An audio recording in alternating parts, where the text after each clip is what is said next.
Salawat serta salam kita haturkan kepada baginda Nabi besar Muhammad Sallallahu Alaihi Wasallam atas berkat beliaulah kita bisa uh, mengenal Islam dan bisa menjalaninya sampai hari ini dan kelak sampai anak cucu kita nanti. Amin ya rabbal alamin.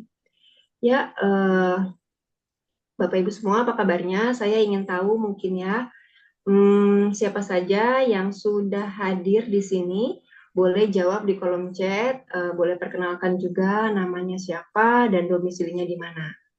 Untuk kita bisa tahu siapa saja peserta yang sudah hadir di pagi hari ini. Ya, silakan Bapak Ibu diketik di kolom chatnya. Bapak Ibu dari mana saja ya. Ini alhamdulillah sudah ada 12 orang. Agak lebih sedikit ya dari pekan kemarin ini, Pak. Mungkin ini pengingatnya atau mungkin ada kendala lain pesertanya. Kalau di grup insya Allah ada 30 orang, sudah masuk 30 orang, tapi ini yang bisa join di 12 orang. Ya Bapak Ibu silakan, Ibu Ria dari mana ini Ibu Ria? Oh, ada Tiffany dari Bekasi, Masya Allah.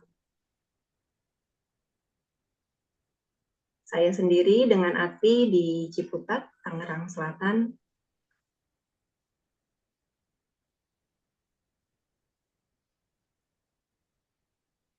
Bu Ria dari Padang, dari Bekasi ke Padang. Iya, ada lagi yang dari provinsi lain selain Banten, Jawa Barat, dan Sumatera.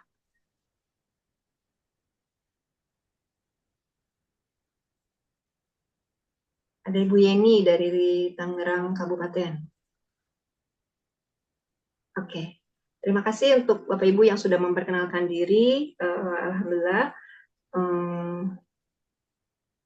Siapa ini? Samsung, saya dari Jawa Tengah. Oh ya, ahlan. Selamat datang juga buat Bapak atau Ibu ini ya yang dari Jawa Tengah. Namanya tidak terlihat di saya, hanya tertera Samsung aja gitu ya. Ya oke. Setelah pekan kemarin kita mendapatkan materi di sesi pertama tentang mengenal dini anak berkebutuhan khusus dari Bapak Fahrul Razi. Di pekan ini kita akan belajar bersama Pak Ahmad Mulyono yang sudah hadir di ruangan ini tentang tantangan mendampingi perkembangan anak di zaman AI. Ya Bapak Ibu semua, seperti halnya kita ketahui sekarang bahwa dunia hari ini berubah, anak-anak tumbuh dalam dunia yang serba cepat dan menekan mereka terus terpapar informasi, membandingkan diri dengan standar media sosial dan merasa harus selalu sempurna. Di saat yang sama, hadirnya AI membuat mereka semakin bingung. Tugas sekolah bisa selesai dengan sekali klik, tetapi ini justru melemahkan proses berpikir. Anak menjadi lebih pasif, kurang kritis, dan hanya tahu permukaan tanpa memahami inti. Dan kebiasaan menjawab instan membuat mereka makin takut salah dan kehilangan keberanian mencoba hal baru. Saat ini, AI memudahkan, tapi pikiran melemah. Ya, baik Bapak Ibu semua, tanpa berpanjang lebar, kita akan langsung mendengarkan pemaparan, penjelasan tentang AI ini dari Bapak Rahmat Mulyono. Sebelum masuk ke materi, dengan saya memperkenalkan sedikit profil Bapak Rahmat Abdullah. Bapak Rahmat Mulyono, maaf. Bapak Dr. Rahmat Mulyono ini seorang psikolog yang juga aktif kesehariannya mengajar di Fakultas Psikologi Universitas UIN Syarif Hidayatullah Jakarta dan juga aktif sebagai penulis buku-buku dengan tema psikologi. Beliau berdomisili di Tangerang Selatan. Baik, selanjutnya saya serahkan kepada Pak Rahmat Mulyono untuk kita belajar bersama. Mangga Pak, dipersilahkan. Terima kasih Bu Ati. Ini slide saya kelihatan nggak Bu Ati? Kelihatan? Kelihatan ya.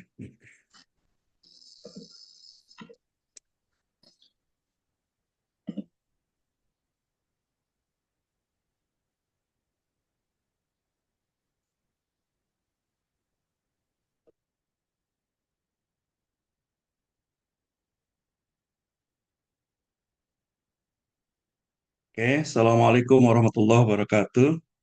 Terdengar suara saya? Dengar Pak, jelas Alhamdulillah. Baik, Alhamdulillahirrahmanirrahim.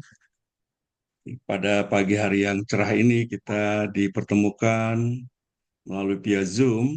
Mudah-mudahan Allah meridhoi pertemuan kita sehingga nanti diskusi kita, dialog kita, mudah-mudahan bermanfaat ya. Nah, Bapak Ibu sekalian, ini ada Bapak nggak di sini nih? Ya, tapi insya Allah udah ada ya Bapak ya. Baik, hari ini saya diamanahi oleh panitia untuk berbicara masalah tantangan mendampingi perkembangan anak di zaman AI ya. Nah, ini menarik ya. Kenapa? Karena ini adalah sangat penting ya untuk kita ketahui karena kita mau tidak mau kita akan berhadapan terus ini ya. Nah, namun demikian, sebelum saya ke sana, saya ingin berbicara masalah hal yang penting dulu dalam kehidupan ini ya. Nah, sekarang kita masuk misalkan ini. Pertanyaan pertama, saya ingin bertanya dulu nih. Apa cita-cita ibu, bapak untuk anak-anaknya di masa mendatang? Kalau ditanya ini, silakan coba di chat di ini. Apa cita-citanya untuk anak-anaknya di masa mendatang nih?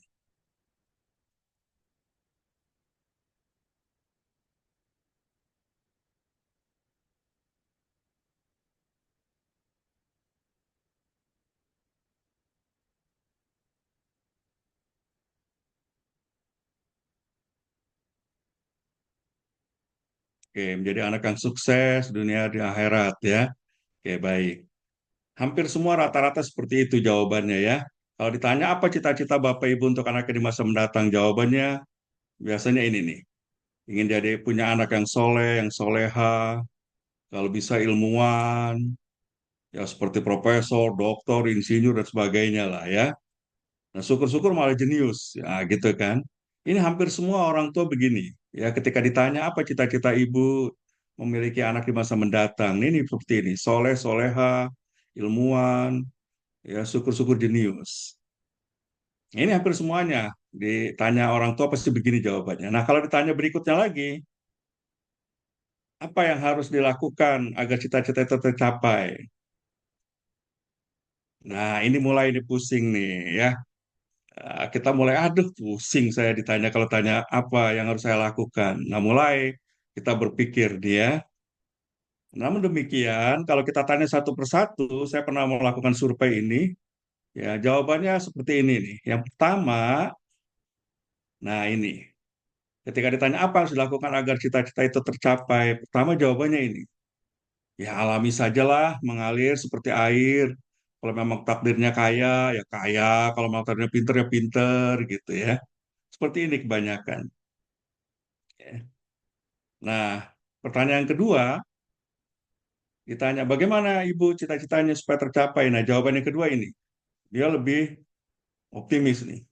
Akan saya isi setiap waktu dengan aktivitas, sekolah, dengan berbagai macam kursus. Makanya banyak sekarang yang namanya kursus-kursus itu luar biasa kan. Dari kursus matematika, aritmetika, jari pintar, wah macam-macam lah ya, sampai balet dan sebagainya ya. Ini kursus-kursus ini. Kenapa? Karena dia ingin, kalau ditanya, kenapa kok ibu, bapak begitu rupa memberikan kursus pada anak-anaknya sedemikian banyaknya gitu. Saya ingin anak saya kreatif, saya ingin anak saya bisa optimal dalam beraktivitas. Nah, pertanyaannya, mana di antara dua ini yang berhasil? Ya, ternyata penelitian menjelaskan bahwa dua-duanya jarang tuh pada berhasil. Yang pertama, ya seperti anak-anak jalanan itulah. Dia dibebaskan demikian rupa tanpa diasuh, tanpa dibimbing. Nah, seperti itulah. Yang kedua, banyak anak-anak yang dibebani tugas sedemikian rupa di luar kemampuannya, maka yang terjadi apa? Dia mengalami depresi, ya, mengalami stres, bagaimana dia menghadapi hari-harinya demikian rupa. Nah, dua-duanya tidak bagus ini. Ya, yang bagus apa? Nah, ini sebenarnya yang bagus ini. Ya, berusaha dan berdoa karena Allah tidak akan merubah satu kaum kecuali kaum itu berusaha ya. Nah, dia harus berusaha tetap. Tetapi apa? Dia berusahanya sesuai dengan kapasitas si anak itu, punya kemampuan si anak itu. Ingat Bapak Ibu sekalian, sehebat apapun kita bisa membimbing anak, tanpa doa kita akan mengalami kesulitan. Oleh karena itulah harus diiringi dengan doa. Nah ini. Nah baik. Berikutnya, kapan yang terpenting? Kapan yang terpenting yang harus kita waspadai ketika kita mengasuh anak, gitu kan? Kira-kira kapan, Bu? Yo, ini karena yang banyak kan yang hadir wanita ini ya. Biasa itu ya Pak, kalau Pria webinar ini pria parenting ini ibu-ibu. minoritas ini pria ini ya kalau parenting ini ya. Padahal karya bersama ini. Karya bersama harusnya kan berdua-duanya hadir ya. Baik. Kapan yang terpenting? Kalau ditanya, mulai kapan kalau kata ini? Nah, ini pasti variatif ya, masing-masing berbeda.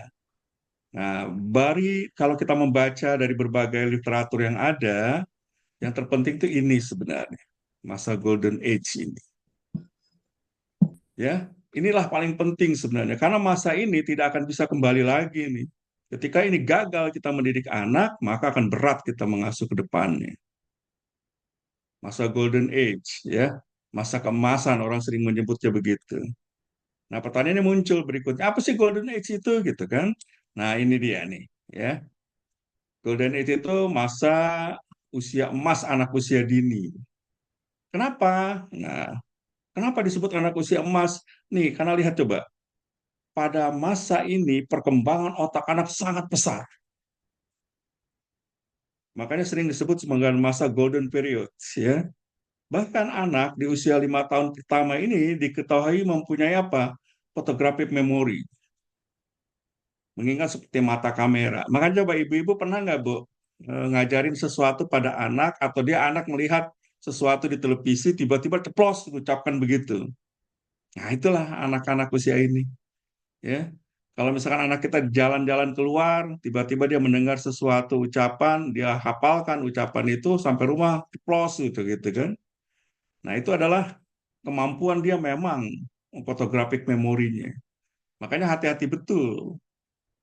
Nah, makanya para ulama dulu ini pada usia ini justru malah menghafal Al-Quran ini. Kenapa? Karena memang photographic memory dia pada usia ini itu. Makanya kalau kita membaca sejarah para ulama-ulama dulu, ya, hampir rata-rata di bawah 10 tahun mereka sudah hafiz Al-Quran 30 juz. Gitu. Kenapa? Karena memang betul pada usia 5 tahun pertama ini mereka memiliki kemampuan photographic memory ini.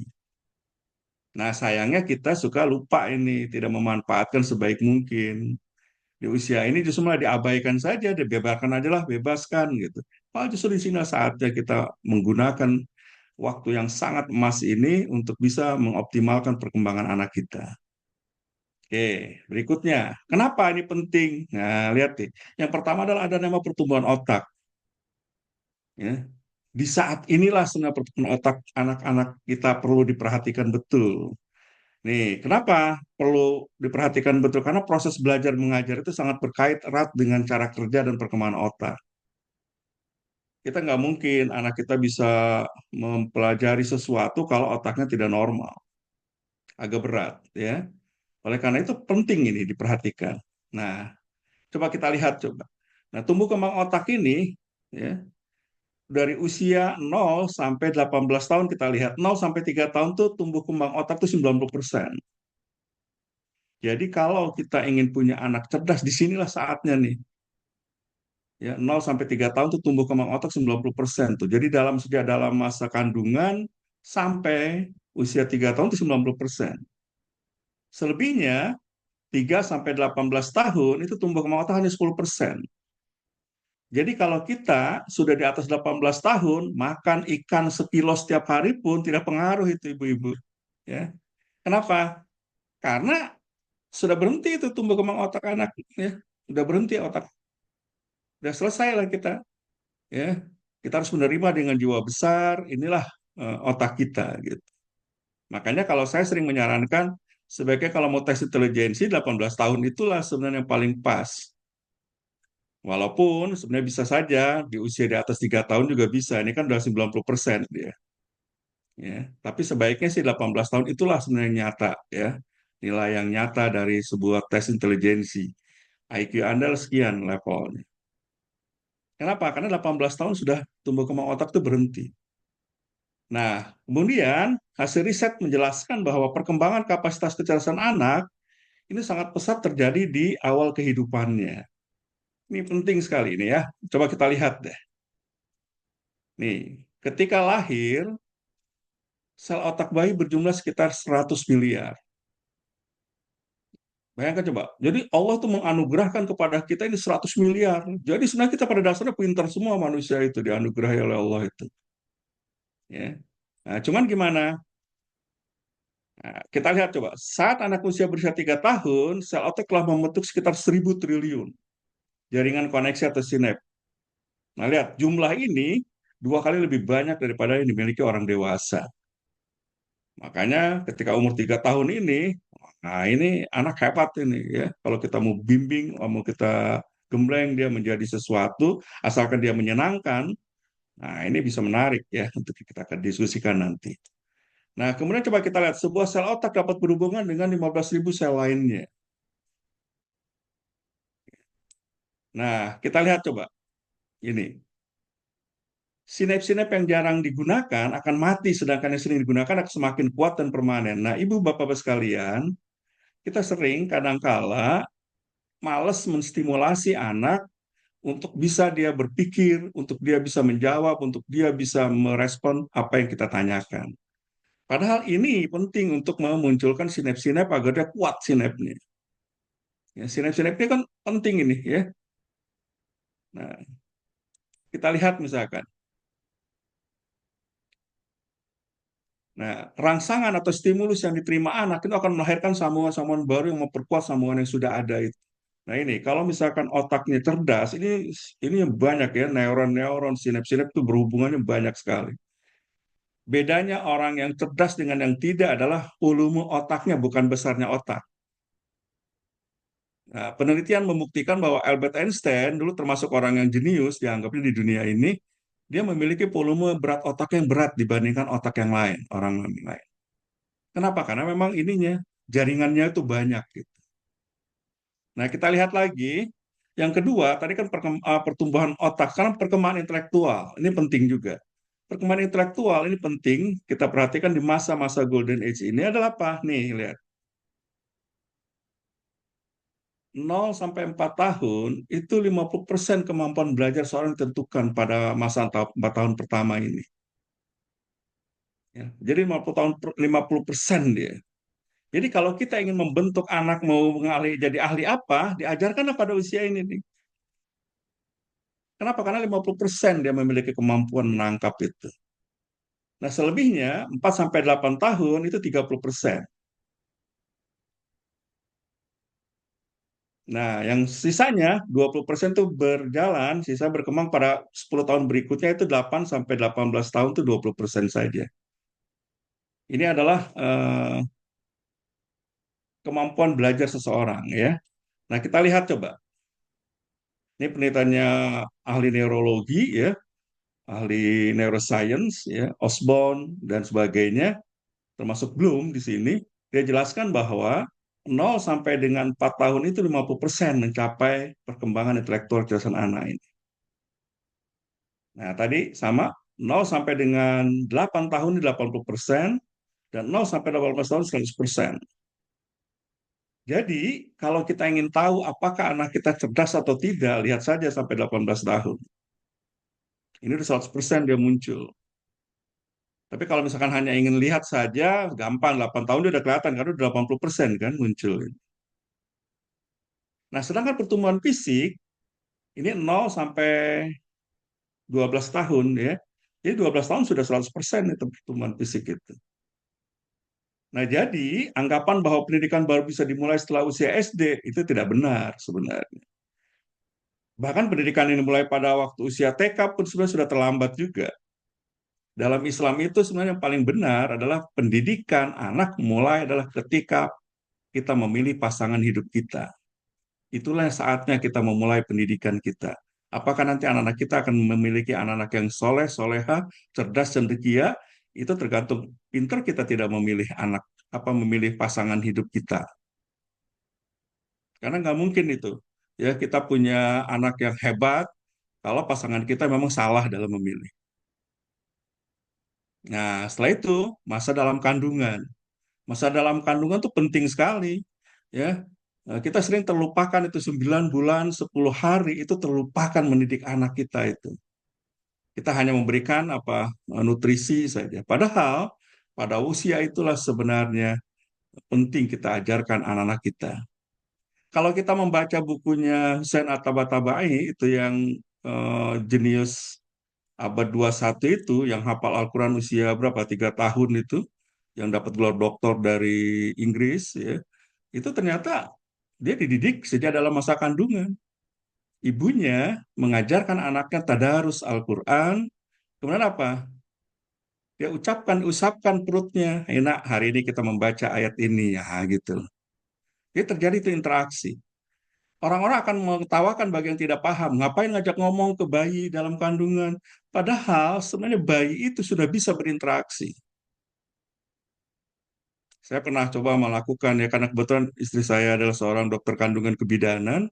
Saya coba dulu ketika apa istri saya hamil, saya pasang USG, ya, kemudian saya coba salam ke anak saya, assalamualaikum gitu ke anak saya. Itu ternyata bereaksi itu, ada reaksi dalam janin itu, ya. Nah jadi bisa itu diajarkan. Ya, jadi maka mulailah mendidik anak kita adalah sejak masa dalam kandungan itulah. Jadi sayang sekali kalau 9 bulan 10 hari tidak ada apa-apakan anak kita ya. Baik. Nah, ini sama ya yang tadi. Oke, lanjut saja. Nah, kembali, nah masa pendidikan terpenting ini sebagai landasan dasar bagi sukses kehidupan di masa dewasanya adalah inilah sebenarnya masa usia-usia ini ya. Pralahir, baduta, oke, kita lanjut saja supaya nanti lebih cepat ya. Nah, yang ketiga, tadi pertama pertumbuhan, kemudian perkembangan, kemudian yang ketiga adalah stimulasi. Nah, ini stimulasi. Ya, stimulasi penting. Kenapa? Ini akan kita bicarakan di sini lebih dalam ya. Kita lihat misalkan di Indonesia ini TK itu baru bisa dilayani dengan baik baru 53,70%, hanya 15,3 juta. Berarti kita orang tua yang harus aktif melakukan stimulasi-stimulasi pada anak TK kita, ya. Nah, ini anak-anak kita banyak, ya. Apakah akan dijadikan seperti apa anak-anak ini tergantung kita para orang tuanya, ya. Oke. Nah, kita lihat sekarang. Kita masuk ke pertanyaan yang berikutnya ya. Mengapa kita perlu belajar itu sambil bermain? Ya. Nah, ini kita lihat nih, ada namanya teori 3-in-1 otak. Ya. Ini penting sebagai panduan kita nanti ketika menstimulasi anak kita, nanti ketika berkaitan dengan AI ini di sini. Ya. 3-in-1 otak. Yang pertama ada namanya batang otak. Batang otak ini, nah di sini nih ya, hitam ya, bagian sini. Nah, ini dikenal sebagai flax ya. Nah, anak dalam keadaan tertekan, takut, terancam, makanya batang otaknya yang bekerja. Nah, dalam kondisi anak seperti ini tidak dapat belajar dengan baik ya. Makanya ibu-ibu dan bapak-bapak sekalian, kalau kita melihat di sekolah TK, paling menolok ya, TK atau RA, itu dia tidak langsung belajar itu. Tapi distimulasi dulu supaya menyenangkan dulu suasananya. Dia ceria dulu, bernyanyi dulu, ya ngaji dulu gitu ya. Macam-macam tergantung sekolahannya. Nah, apa tujuannya? Ini supaya dia tidak tertekan dulu nih. Sering kita mengajarkan sesuatu langsung, padahal apa? Tidak bisa, ya. Otaknya belum siap. Yang baru bisa dia menangkap mau belajar apa adalah ini. Yang kedua, limbik. Ketika limbiknya berfungsi, nah mulailah di sini. Ya. Anak dalam kondisi aman, nyaman, menyenangkan, maka limbiknya bekerja. Nah, baru dalam kondisi ini anak dapat belajar dengan baik. Jadi emosinya sudah masuk dulu, dia sudah menyenangkan dulu. Makanya coba deh, ibu-ibu sekalian atau bapak juga ya, pernah nggak diajarkan oleh seorang guru, gurunya sebenarnya nggak pinter banget. Cuman apa? Dia menyenangkan. Apa yang terjadi pada kita, murid-muridnya? Senang itu mendapatkan ilmunya dari beliau gitu ya. Dan kita bisa langsung menangkap apapun yang diajarkan oleh guru kita itu. Tapi sebaliknya coba, kita diajar oleh guru yang pintar, cerdas, bergelar buanjang misalkan gitu. Tapi orangnya apa, pendekatannya tidak menyenangkan. Nah, kita ini apa? Merasa tidak nyaman. Ketika tidak nyaman, kita cenderung juga akan tidak menyukai pelajarannya. Nah, ini pengaruh ini. Ini kan apa? Emosi di sana. Nah, makanya sebenarnya saya pernah mengajar di Fakultas Tarbiyah jurusan Matematika, Fisika, Kimia. Saya sengaja memang. Kenapa saya ngajar di sana? Karena saya ingin merubah bagaimana guru kimia, guru fisika, guru matematika, guru biologi menyenangkan. Nah, alhamdulillah itu ya. Saya coba yang latihan pertama, coba kamu latihan senyum. Nah, ini kan senyum simetris saja susah ternyata mereka gitu ya. Nah, setelah dia melatihan senyum gitu menyenangkan, mulai coba kamu menyapa anak-anakmu coba latihan. Alhamdulillah setelah itu kita coba di MP guru-guru yang lulusan itu kita lihat coba hasilnya. Alhamdulillah ada perubahan lah. Jadi murid-muridnya banyak yang senang dengan matematika, banyak yang senang dengan fisika, kimia itu. Kenapa? Karena terpengaruh oleh gurunya cara mengajarnya. Nah ini kenapa? Karena berkaitan emosi. Ya. Nah yang terakhir, yang paling bagus belajarnya ini sebenarnya nih, cortex. Nah, kortek ini ada apa? Orang kalau dia berpikir dengan belajar dengan kortek, berarti apa? Dia sudah tidak kenal waktu. Dia hanya ingat sholat dengan makan itu saja. Kadang-kadang mungkin makan lupa dia. Nah, inilah orang-orang yang hebat biasanya belajarnya menggunakan korteks. Ya, kreativitas muncul itu. Makanya seperti Bill Gates, kenapa dia walaupun DO dari perguruan tinggi, dia belajar sendiri otodidak di apa di karpotnya ya, karpot pak itu ya, karpotnya orang tuanya. Nah, ini belajar, tapi dia asik dong, sampai lupa dia mempelajari itu semua. Ini muncul kreativitasnya. Nah, yang paling bagus begini ya, jadi penuh dia otaknya ini, dia belajar. Ciri khas orang yang belajar dengan kortek adalah apa? Lupa waktu. Nah, ibu-ibu pernah nggak belajar dengan korteks? Saya yakin tuh udah pernah ya. Pernah nggak baca novel yang asik gitu? Nah, novel baca ya, udah baca novel gitu yang asik, hanya lupa itu, ya, habis sekian jilid gitu kan, nah gitu. Nah ini adalah dia berpikir dengan korteks. Ini paling bagus sebenarnya. Oke, lanjut. Nah sekarang masuk ke kita, ini masukkan poin kita ini. Bagaimana mendampingi perkembangan anak di zaman AI ini? Nah ini yang paling penting ini, ya. Kira-kira gimana nih Bu? Mendampingi perkembangan anak di zaman AI ini Bu? Saya yakin kalau saya tanya satu persatu ibu-ibu ini pasti jawabannya berbeda-beda. Dan tidak apa-apa, memang itulah, ya. Itulah memang romantika kehidupan tuh begitu berbeda tapi menyempurnakan satu sama lain. Nah, kita lihat sekarang coba. Nih, realita anak zaman sekarang, Bu. Sejak kecil sudah mengenal gadget. Ya, Bu? Usia berapa anak Ibu dikasih gadget? Nah, ini pertanyaan nih kan. Ada yang di bawah usia 4 tahun sudah dikasih. Ya. Bahkan saya lihat, mohon maaf, saya mau beli ini apa, mie gitu, ternyata tukang mie-nya punya anak kecil umur 2 tahunan gitu, pakai gadget ya, ya, pakai tablet gitu main tablet. Waduh, saya kalau punya tablet itu bagus juga itu ya. Tapi dipakai anaknya usia 2 tahunan ya. Secara ekonomi dia tidak terlalu ini, tetapi dia ngikuti perkembangan gadgetnya itu. Nah, coba kita lihat, dia juga cepat belajar aplikasi baru. Ibu-ibu, kalau mau jujur, kita sering kadang-kadang suka tertinggal loh, Bu, anak-anak kita, Bu. Masalah gadget ini, Bu. Dia aplikasi-aplikasi baru itu dikuasai dengan cepat. Kita kadang, baru, oh iya ya, gitu loh. Kadang-kadang tergagap-gagap juga kita, ya. Nah, juga apa? Terbiasa dengan jawaban instan. Coba tanya sekarang, siapapun kalau ditanya, dia megang gadget, bisa jawab tuh, Bu. Saya ngajar di kampus itu, kalau misalkan, coba tolong presentasikan ini, jangan gunakan apa gadget. Anda mempresentasikan langsung, kelabakan itu, Bu. kelabakan. Mereka nggak bisa apa-apa itu, Bu. Ditanya pun nggak bisa jawab itu.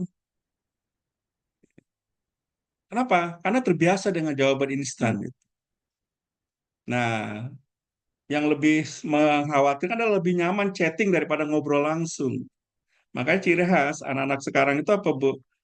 Malas ngobrol kan? Dia berbarengan bersama-sama, duduk nongkrong di mana gitu. Tapi coba masing-masing asik dengan gadgetnya.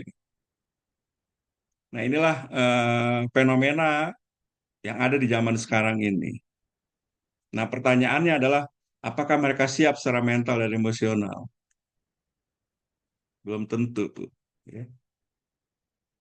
Walaupun dia menguasai ilmu pengetahuan, karena dia tinggal tanya saja kan, dia tanya ke AI udah langsung jawab kan, walaupun belum tentu benar tuh jawabannya ya, tapi dia minimal bisa jawab, ya kan. Nah, kemudian kedua, lihat coba, anak bisa bertanya apa saja dan langsung dapat jawaban. Ini yang pertama nih, Bu, tantangan yang pertama. Ya. Kemudian apa mengerjakan tugas dengan bantuan AI? Anak sekarang mengerjakan tugas gampang, Bu. Mohon maaf, saya dikasih tahu teman di kampus UGM, teman yang mengajar di sana, Mas Rahmat, saya sekarang bimbing mahasiswa skripsi, saya batasi cukup 1 bulan selesai skripsi. Wah, ternyata saya punya mahasiswa yang 1 minggu selesai skripsinya. Coba Ibu, bayangkan dulu kita nyusun skripsi itu 3 bulan paling cepat itu. Bahkan rata-rata 6 bulan sampai setahun kita selesai baru baru selesai. Sekarang Bu, 1 minggu selesai. Kenapa? Karena mengerjakan tugas dengan bantuan AI dia. Nah, cuma resikonya apa? Nah, ini dia nih. Kurang proses berpikirnya. Kalau ditanya kenapa itu terjadi seperti itu, nah dia bingung jawabannya.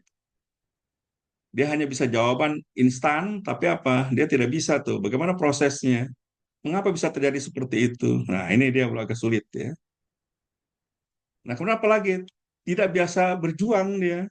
Dia selalu cepat kan? Makanya mohon maaf, anak-anak sekarang itu cenderung apa, Bu? Cenderung dia mudah putus asa. Ibu-ibu mungkin akan kaget ya. Banyak mahasiswa psikologi juga mau bunuh diri, Bu. Ketika dia tugas, ya, langsung dia kalut dia kan. Langsung mau lompat segala gitu. Itu banyak Bu terjadi. Kenapa? Karena tidak terbiasa berjuang dia. Saya pernah mengadakan ujian lisan, saya bilang semua gadget taruh di tas, simpan di depan. Kita berbicara langsung, nah, sekarang kabut mereka, Bu. Mereka tidak bisa tuh. Nah, ini kembali. Risikonya karena mental instan. Nah, yang paling penting ini tugas kita bukan melarang tapi mengajarkan proses. Ini Bu yang paling penting. Bu. Kita kan sering ya, udah kalau gitu jangan dikasih ini dong, gadget nggak bisa. Hidup kita ini di era sekarang ini kita tidak bisa ya, tetapi kita mengajarkan prosesnya bagaimana, hati-hati dalam penggunaan gadget itu. Oke, sekarang lanjut lagi. Nah, yang ke berapa ini? Yang kedua ya, tantangan kedua, banjir informasi. Ya. Ingat Bu, internet itu tidak pernah tidur. Ya, tidak pernah lelah tuh. Ditanya apapun jawab dia. Nah, masalahnya ini tidak semua informasi benar. Ingat loh Bu, AI itu juga dia banyak hoax juga ya. Hoax juga banyak itu. Ya, hati-hati. Coba tanya masalah Islam, wah, pasti jawabannya aneh-aneh tuh Bu. Ya, hati-hati. Makanya jangan saya tidak mengajarkan orang belajar agama itu ke AI ya. Kenapa hati-hati? Karena tidak selalu informasinya itu benar ya. Nah, tidak semua konten sesuai usia juga. Kan anak-anak nggak tahu tuh usia berapa harus dia lihat tiba-tiba dikasih aja ya. Kenapa juga apalagi anak belum mampu menyaring. Ini masalahnya sebenarnya. Internetnya iya tidak pernah tidur, AI-nya juga tidak pernah lelah dia menjawab apapun yang kita tanyakan. Tapi apa ini loh yang jadi masalahnya? Tidak semua informasinya benar, tidak semua konten sesuai usia. Juga anak belum mampu menyaring. Coba, anak ketika bertanya kepada AI langsung dijawab aja kan, langsung diterima aja. Nah, inilah perlu orang tua hadir di sini nih. Filter pertama dan pendamping utama. Makanya saya sering menyarankan sebaiknya ketika mereka menggunakan AI ya dalam mempertanyakan dan menggunakan gadget segala, sebaiknya gadget tidak untuk anak-anak itu tidak digunakan secara pribadi di dalam ruang tertutup.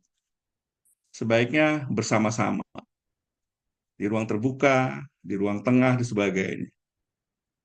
Itu pun sebaiknya apa? Setelah usia di atas 4 tahun. Para ahli psikologi dan ahli neurologi, dan kebetulan saya pernah pertemuan di Universitas Raden Intan di Lampung. Kita para psikolog bertemu dengan dokter kejiwaan ya, psikiater, kemudian juga ketemu juga dengan dokter spesialis mata. Kesepakatan kita bahwa sebaiknya anak di bawah usia 4 tahun tidak menggunakan gadget. Kenapa? Risikonya banyak sekali. Satu, matanya. Itu sinar birunya itu membahayakan banget untuk anak kecil itu. Ya, kemudian apalagi? Radiasi dan lainnya. Termasuk apa? Gangguan-gangguan emosional sebagainya untuk anak-anak kecil itu. Makanya apa? Sebaiknya pada usia di bawah 4 tahun itu berikan stimulasi sebanyak mungkin untuk dia beraktivitas. Jangan gunakan gadget. Gadget membuat pasif anak itu. Ya. Oke, lanjut. Nah, yang tantangan ketiga adalah kedekatan yang tergantikan layar ini. Coba lihat, Bu. Kadang anak di kamar dengan gadget. Dia main gadget. Ini fenomena yang ada di lapangan ya. Anak di kamar dengan gadget. Orang tua di ruang tamu dengan ponsel juga kan, Bu. Jadi apa? Walaupun dia dekat secara fisik, tapi jauh secara emosional.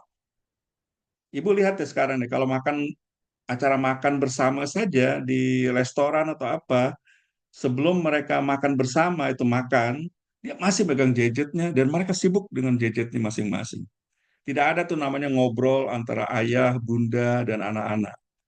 Zaman kita dulu kan kalau kita diajak makan ke restoran gitu kan, wah kita ngoceh macam-macam ya kan, macam-macam bertanya pada orang tua kita. Kalau sekarang tidak, anak-anak pada sibuk dengan gadgetnya. Nah, jadi kita dekat secara fisik tapi jauh secara emosional. Nah, AI ini tidak bisa menggantikan pelukan orang tua kepada anak, tatapan mata, kasih sayang antara orang tua dan anak, percakapan hangat dari orang tua dan anak itu tidak bisa digantikan oleh AI itu. Nah, oleh karena itu apa? Nah, ini yang paling penting. Tantangan yang keempat ya, jejak digital juga. Hati-hati nih jejak digital ini. Harus disampaikan ke anak apa yang anak unggah hari ini bisa tersimpan selamanya. Anak perlu tahu bahaya oversharing, risiko penipuan online, pentingnya menjaga data pribadi. Ini penting disampaikan pada anak. Anak kadang-kadang tidak paham itu, bahwa apa yang diunggahnya itu bisa menimbulkan bahaya di masa depan ya. Oleh karena itu pendampingan digital itu adalah penting dilakukan oleh orang tua sebagai perlindungan masa depannya.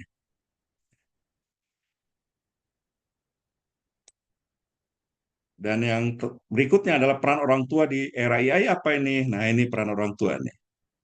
Ibu-ibu dan bapak-bapak sekalian, kita tidak dituntut harus jadi ahli teknologi untuk bisa mendampingi anak kita di masa AI ini. Kita hanya perlu apa? Mau belajar.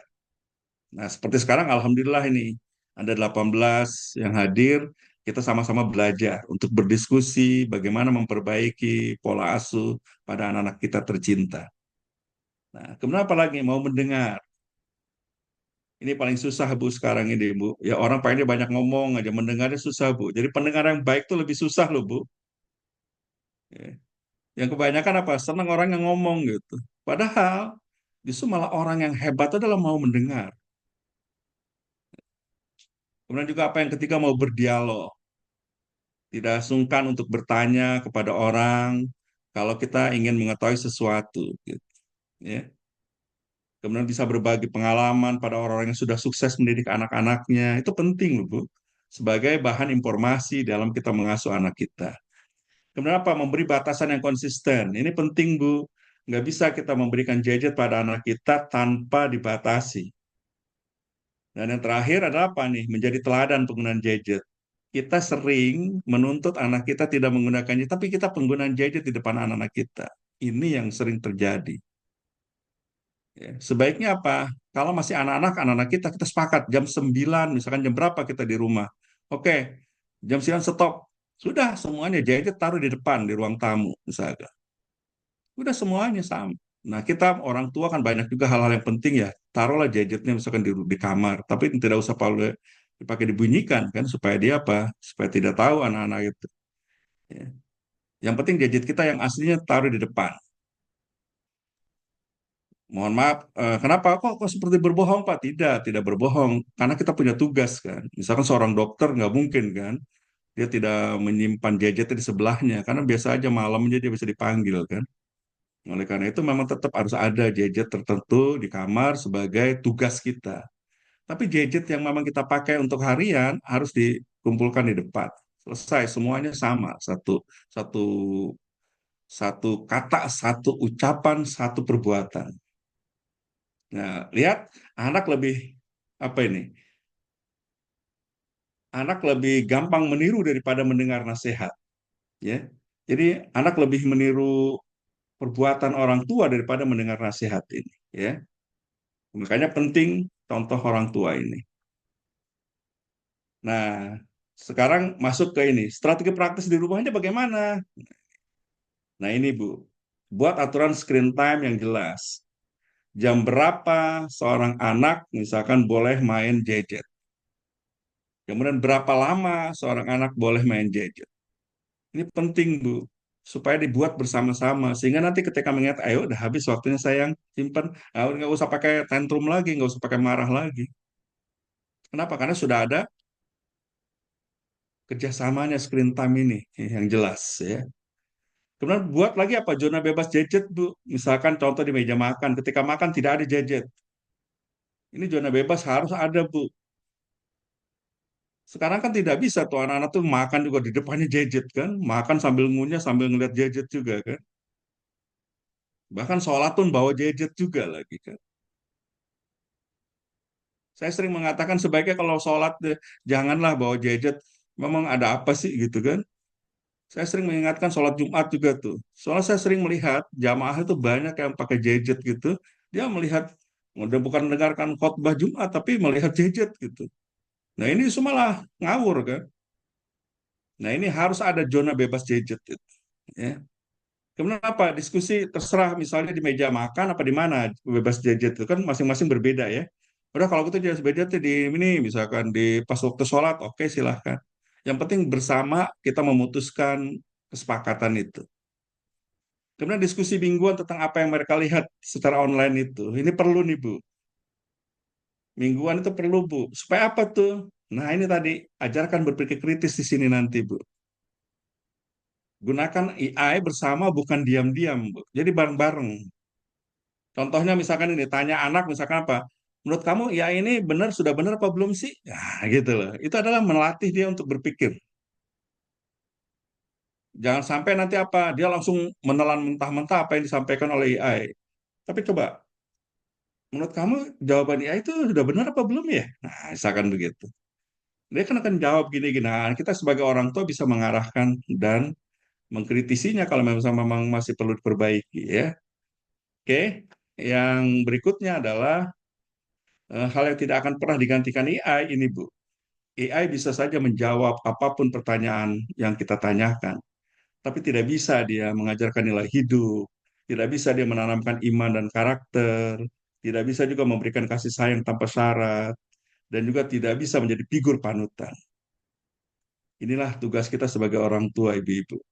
Ya, kita harus tetap mengajarkan nilai hidup, menanamkan iman dan karakter, memberi kasih sayang tanpa syarat, menjadi figur panutan. Kenapa? Karena AI tidak bisa memberikan ini. Ya. Dan yang terakhir adalah, nah ini, refleksi untuk kita coba tanya kepada diri kita, bagaimana menjauhkan anak dari AI? Bukan pertanyaan, bukan ini. Yang paling penting apa? Bagaimana membesarkan anak yang bijak menggunakan AI? Sehingga apa? AI itu bisa membantu anak kita dalam belajar. Tidak mungkin, Bu, ya kita mensterilkan anak kita dari gadget. Tapi bagaimana kita bijak menggunakan gadget? Yang paling penting adalah tadi, sebaiknya tidak memberikan gadget pada anak di bawah usia 4 tahun. Ya. Karena resikonya lebih besar dibandingkan manfaatnya. Ya. Itu bahaya sekali. Ya. Sebaiknya di atas 4 tahun lah, berarti sudah setelah TK lah kalau bisa ya, baru mulai boleh membolehkan itu. Nah, bagaimana Pak kalau mereka kan senang juga Pak untuk main-main seperti media pembelajaran. Oke, kalau media pembelajaran gunakanlah, tapi digunakan oleh orang tuanya, bukan si anaknya yang menggunakan. Oke, yang berikutnya adalah ini, ya, sebagai penutup, teknologi akan terus berkembang, karena nggak mungkin itu kita redam, tidak mungkin kita tahan, ya. Tapi ingat, anak tetap membutuhkan waktu kita, perhatian kita juga, orang tua sebagai orang tua, kehadiran kita juga sebagai orang tua. Jadi, secanggih apapun teknologi, orang tua tetap adalah sekolah pertama dan utama. Sehingga nanti kita akan ini nih. Nah, ya, otak kiri seimbang, otak kanan seimbang, emosi positif yang muncul, suasana menyenangkan. Dan anak-anak kita akan menjadi anak-anak yang ceria, anak-anak yang penuh dengan kreativitas dan sebagainya. Dia berkembang secara optimal, dia menghadapi teknologi tapi juga dia bijak dalam menghadapinya. Terima kasih. Saya kembalikan ke Bu Ati. Ya. Alhamdulillah, Masya Allah. Ngeri-ngeri sedap ya Pak. Rasanya mendampingi anak sekarang itu jadi double double gitu. Mungkin kita sendiri masih ada yang belum selesai dengan diri kita sendiri, sehingga kita bingung bagaimana menghadapi anak, gitu. Ditambah lagi dengan tantangan teknologi. Ya Bapak Ibu semua, sebelum kita masuk ke sesi tanya jawab, kita akan sesi foto dulu, mumpung masih lengkap pesertanya. Silakan teman-teman untuk membuka kameranya. Bagi yang berkenan membuka, silakan. Bagi yang tidak berkenan dan berhalangan untuk membuka kamera, tidak apa-apa. Ya, Ibu Bu Rita, Bu Ria, Pak Fahrul, Bu Ima, Bu Tiffany, Bu Nelly. Ini ada yang tulisan Thailand, ini Bu Nurzi, kebetulan kawan saya di Thailand.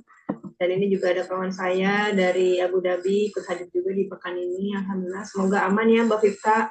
Walaupun dengar suara desingan, terdengar loh ceritanya. Masya Allah, saya merinding sendiri gitu baca kabar dari Mbak Fifta ini. Ya, silakan untuk membuka kameranya, ibu-ibu, bapak-bapak. Wah, ini ada Bu Ning juga, ini Bu Dokter, istri Pak Rahmat, hadir juga di sini, Masya Allah. Bu Siti, Bu Yeni, Bu Ogin atau Pak Ogin ini. Ya, Samsung, bapak atau ibu, mangga silakan untuk bisa membuka kameranya. Sudah? Ya, bisa dibantu Pak Admin untuk bisa mengambil gambarnya ya, Pak. Ya, Bapak Ibu, saya hitung 3 ya. 1, 2, 3. Oke. 1, 2, 3. Oke, baik. Terima kasih banyak sudah membuka kamera. Oke, lanjut ke sesi pertanyaan. Pastinya setelah mendengar pemaparan dari Bapak Rahmat, kita jadi banyak pertanyaan lah di kepala. Gitu ya. Jadi saya harus bagaimana nih Pak, misalkan apalagi untuk yang mungkin sudah punya remaja, itu akan tantangannya akan jauh lebih besar gitu, karena mereka pastinya sudah punya gadget masing-masing. Nah, mungkin itu ya, kalau itu pertanyaan dari saya kayaknya Pak, karena saya udah punya anak remaja nih Pak ya gitu. Yang sebelumnya saya juga masih sampai sekarang itu kan masih mengenali gitu ya AI itu apa sih gitu, masih beradaptasi juga di usia-usia saya gitu ya, beda generasi gitu, karena mereka udah lancar aja gitu membuka aplikasi apa segala, karena anak saya lebih banyak tanya gitu sama anak-anak seperti yang tadi Bapak sebutkan gitu. Nah, kalau untuk remaja sendiri bagaimana kira-kira nih Pak pendampingannya, selain kita sudah melakukan ngobrol gitu ya, karena mereka udah punya kesibukan sendiri, sudah kebutuhannya lebih tinggi terhadap gadget ini gitu. Bagaimana bukan membatasi juga ya, mendampingi menemani mereka dalam ber-AI. Gitu sih Pak, itu pertanyaan saya. Gitu. Mungkin teman-teman ada yang mau raise hand untuk bertanya langsung boleh, maupun bertanya lewat kolom chat juga boleh. Dipersilakan. Iya, baik. Ini menarik ya. Eh, ini pertanyaan siapa, berarti?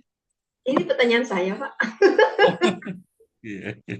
mengawali Baik. pertanyaan Bapak Ibu yang mungkin belum Iya, iya. tertulis atau gitu. Iya, jadi sebenarnya pada dasarnya eh, bimbingan atau pendampingan pada anak-anak, baik anak-anak usia-usia di bawah remaja dengan usia remaja sebenarnya hampir sama sebenarnya, berarti Hmm. seperti yang tadi saya sampaikan itu, ya. Kita perlu ada kesepakatan, ya kan. Nah, mungkin bedanya kalau remaja, kita hanya pembatasan dalam waktu, misalkan jam 9 malam kita stop semuanya gadgetnya. Itu mungkin ya, supaya apa? Supaya dia tidak ada kecanduan. Khawatirnya apa? Kalau dia dibebaskan waktunya, itu kecanduannya itu. Yang paling mengerikan kan anak-anak, remaja ini terutama, dia menggunakan gadget di malam-malam ketika orang tuanya pada tidur gitu kan. Dan itu bisa membuka macam-macam, Bu. Ya, bisa membuka macam-macam. Karena mereka lebih hebat dibandingkan kita, para orang tua. Nah, oleh karena itu, sebaiknya penggunaan gadget itu ada kesepakatan. Sudah barang tentu penyampaiannya dialogis ya, Bu ya. Nggak bisa anak-anak remaja itu sekarang, nggak boleh, pokoknya begini, nggak bisa. Seperti saya sampaikan tadi, sebaiknya coba kita dialogkan antara kita dengan anak-anak kita, usia sampai jauh usia berapapun, itu semua sama saja. Coba kita bilang dialogkan, kita menggunakan gadget sampai jam berapa. Selebihnya, oke, kita simpan. Itu penting, Bu, untuk sebagai kontrol. Nah, kemudian juga kita perlu menyampaikan bahwa bahayanya tadi yang saya sampaikan tadi itu. Bahayanya gadget, ya, ketika kita tidak mengontrolnya dengan baik. Nah, sehingga apa? Tadi, kekhawatiran kita, kejahatan melalui gadget dan sebagainya, itu bisa dijelaskan dengan baik, dengan dialog, gitu kan. Nanti mereka akan memahami. Beda dengan anak-anak. Kalau anak-anak kan penjelasannya berbeda ya, Bu ya. Kalau remaja kan kita harus dialog. Nggak bisa kita mendite anak-anak remaja sekarang, apalagi anak sekarang kan. Wah, udah kalau didite dia malah ngambek, malah dia malah sembunyi-sembunyi malah kan. Nah, itu lebih berbahaya lagi. Lebih baik kita dialogkan baik-baik, kemudian sampaikan manfaatnya penggunaan AI, tapi juga bagaimana bahayanya penggunaan AI juga. Nah, sehingga akhirnya apa sih anak bisa memilah mana yang bisa dia lakukan, mana yang tidak. Itu memang. Makanya yang paling penting komunikasi dengan anak itu jangan putus, Bu. Remaja ini kan jujur mohon maaf ya, masuk pre-gang age. Dia senang lebih percaya kepada teman-temannya dibandingkan orang tuanya kan. Nah, inilah jadilah orang tua yang bisa dipercaya si anak ini paling berat, Bu. Ucapannya mah gampang ya. Ya, kita jadi tapi prakteknya tidak segampang itu. Kita perlu perjuangan, Bu. Bagaimana kita jadi orang tua bisa apa menjadi dipercaya oleh anak-anak kita dan bisa menjadi tempat dia curhat kita kepada kita. Nah, sebaiknya itu yang harus kita apa bina di dalam proses komunikasi dengan anak remaja kita. Anak remaja sih gampang-gampang susah, Bu. Ya, kalau dasarnya tadi tuh dasarnya sudah bagus, nanti ketika masuk masa remaja gampang mengarahkan. Ya. Tapi kalau misalkan dasarnya jelek, nah itu yang paling berat memang. Ya. Dasarnya dari kecilnya sudah dibina secara baik, gampang remaja tinggal hanya dialog saja. Ketika dialognya bagus, tidak menyalahkan, tidak mendikte, gitu kan? Nah, insya Allah itu akan lebih gampang gitu. Itu mungkin Bu Ati ya. Ya baik Pak, jadi bekal buat saya ini untuk bisa menguatkan lagi otot-otot bondingnya dengan anak-anak, khususnya untuk remaja gitu, karena seni komunikasinya juga akan eh, berbeda. Selain seninya, tantangannya juga pasti akan beda. Iya. Ya, terima kasih untuk jawabannya Pak Rahmat. Ada lagi teman-teman di sini yang ingin bertanya, boleh silakan langsung open mic. Sepertinya di chat juga belum ada pertanyaan. Sebentar, ada nih. Kita ingin dengar komentar dari Bu Fifta ini dari Abu Dhabi. Iya, boleh, boleh, boleh. Assalamualaikum Pak Rahmat, Teh Ati, dan Waalaikumsalam teman-teman. warahmatullah. Iya, Masya Allah ya. Memang betul sekali, saya tadi mendengar Pak Rahmat, wah gitu. Anak saya itu di usia 14, 12, dan 10 tahun Pak. Jadi memang Oh, di Masya Allah. pre-remaja, remaja gitu ya. Di rumah kita, betul sekali, saya setuju sekali dengan apa yang Bapak Rahmat sampaikan tadi, bahwasannya pondasi di rumah harus kuat dulu. Tidak bisa steril karena di luar teman-temannya sekolah, bahkan kalau di sini kan memang full full gadget ya Pak gitu. Iya. Mereka bahkan dari sekolah dibekali iPad dari sekolah gitu. Memang memang Hmm. tidak bisa membuka aplikasi apapun gitu kan karena sudah diblok dari sekolah. Tetapi dengan pembelajaran yang full internet, full AI gitu. Tapi alhamdulillah mereka masih apa namanya, tetap harus menulis, tetap harus Oh, gitu. berpresentasi gitu ya. Jadi Iya, mereka iya, buat iya. presentasinya dari iPad, tapi mereka harus maju ke depan mempresentasikan, masih Hmm. ada seperti itu. Jadi ada keseimbangan kalau saya lihat gitu. Untuk sementara Oh, sih dari segi pendidikan belum ada kekhawatiran khusus gitu. Kalau dari dunia hmm. pendidikan, mungkin kalau di Indonesia yang saya lihat tidak demikian. Jadi di beberapa sekolah keponakan di sekolah diceritakan gitu bahwasannya tidak diimbangi dengan misalnya mereka harus mempresentasikan sehingga harus melatih kritisnya, public speakingnya gitu, keberaniannya itu sama sekali tidak gitu. Terus juga tadi untuk lingkungan atau pengetahuan yang lain ini yang memang agak challenge, makanya tadi saya tulis kayaknya orang tua nggak bisa berhenti belajar ini ya gitu karena mereka betul-betul kalau bahasanya apa, generasi yang jauh lebih terdidik gitu karena ada di tangan mereka gitu, apapun. Seperti saya pernah beberapa waktu lalu bertanya kepada anak saya, apa yang kamu ketahui tentang Epstein Files gitu, pasti karena dia pasti sudah membicarakan itu dengan teman-temannya, sudah membahas itu gitu. Kemudian dia menceritakan apa yang dia tahu. Wah, lebih banyak dari saya nih gitu.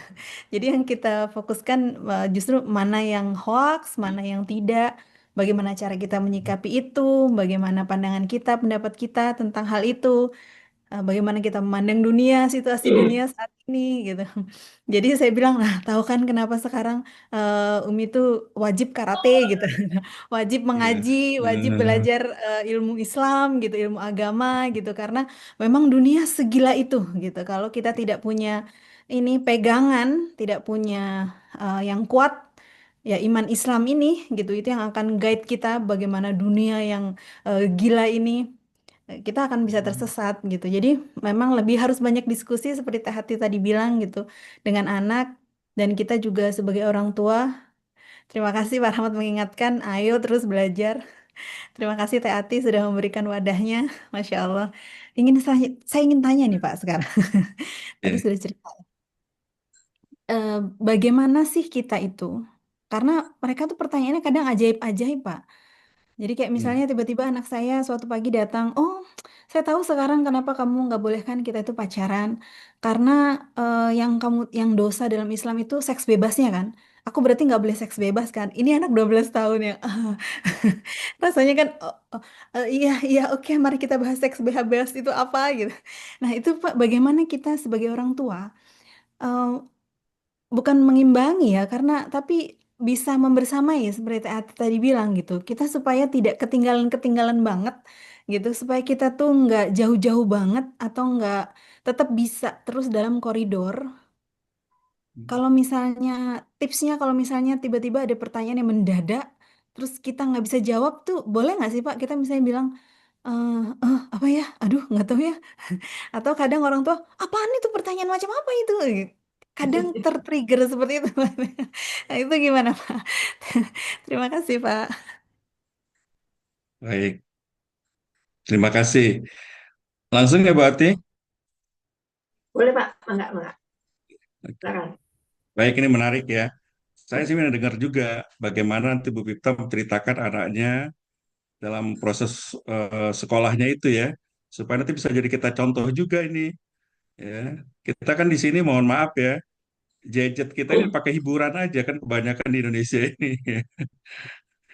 Ya, berapa persen lah para mahasiswa paling menggunakan untuk mencari jurnal dan sebagainya ya.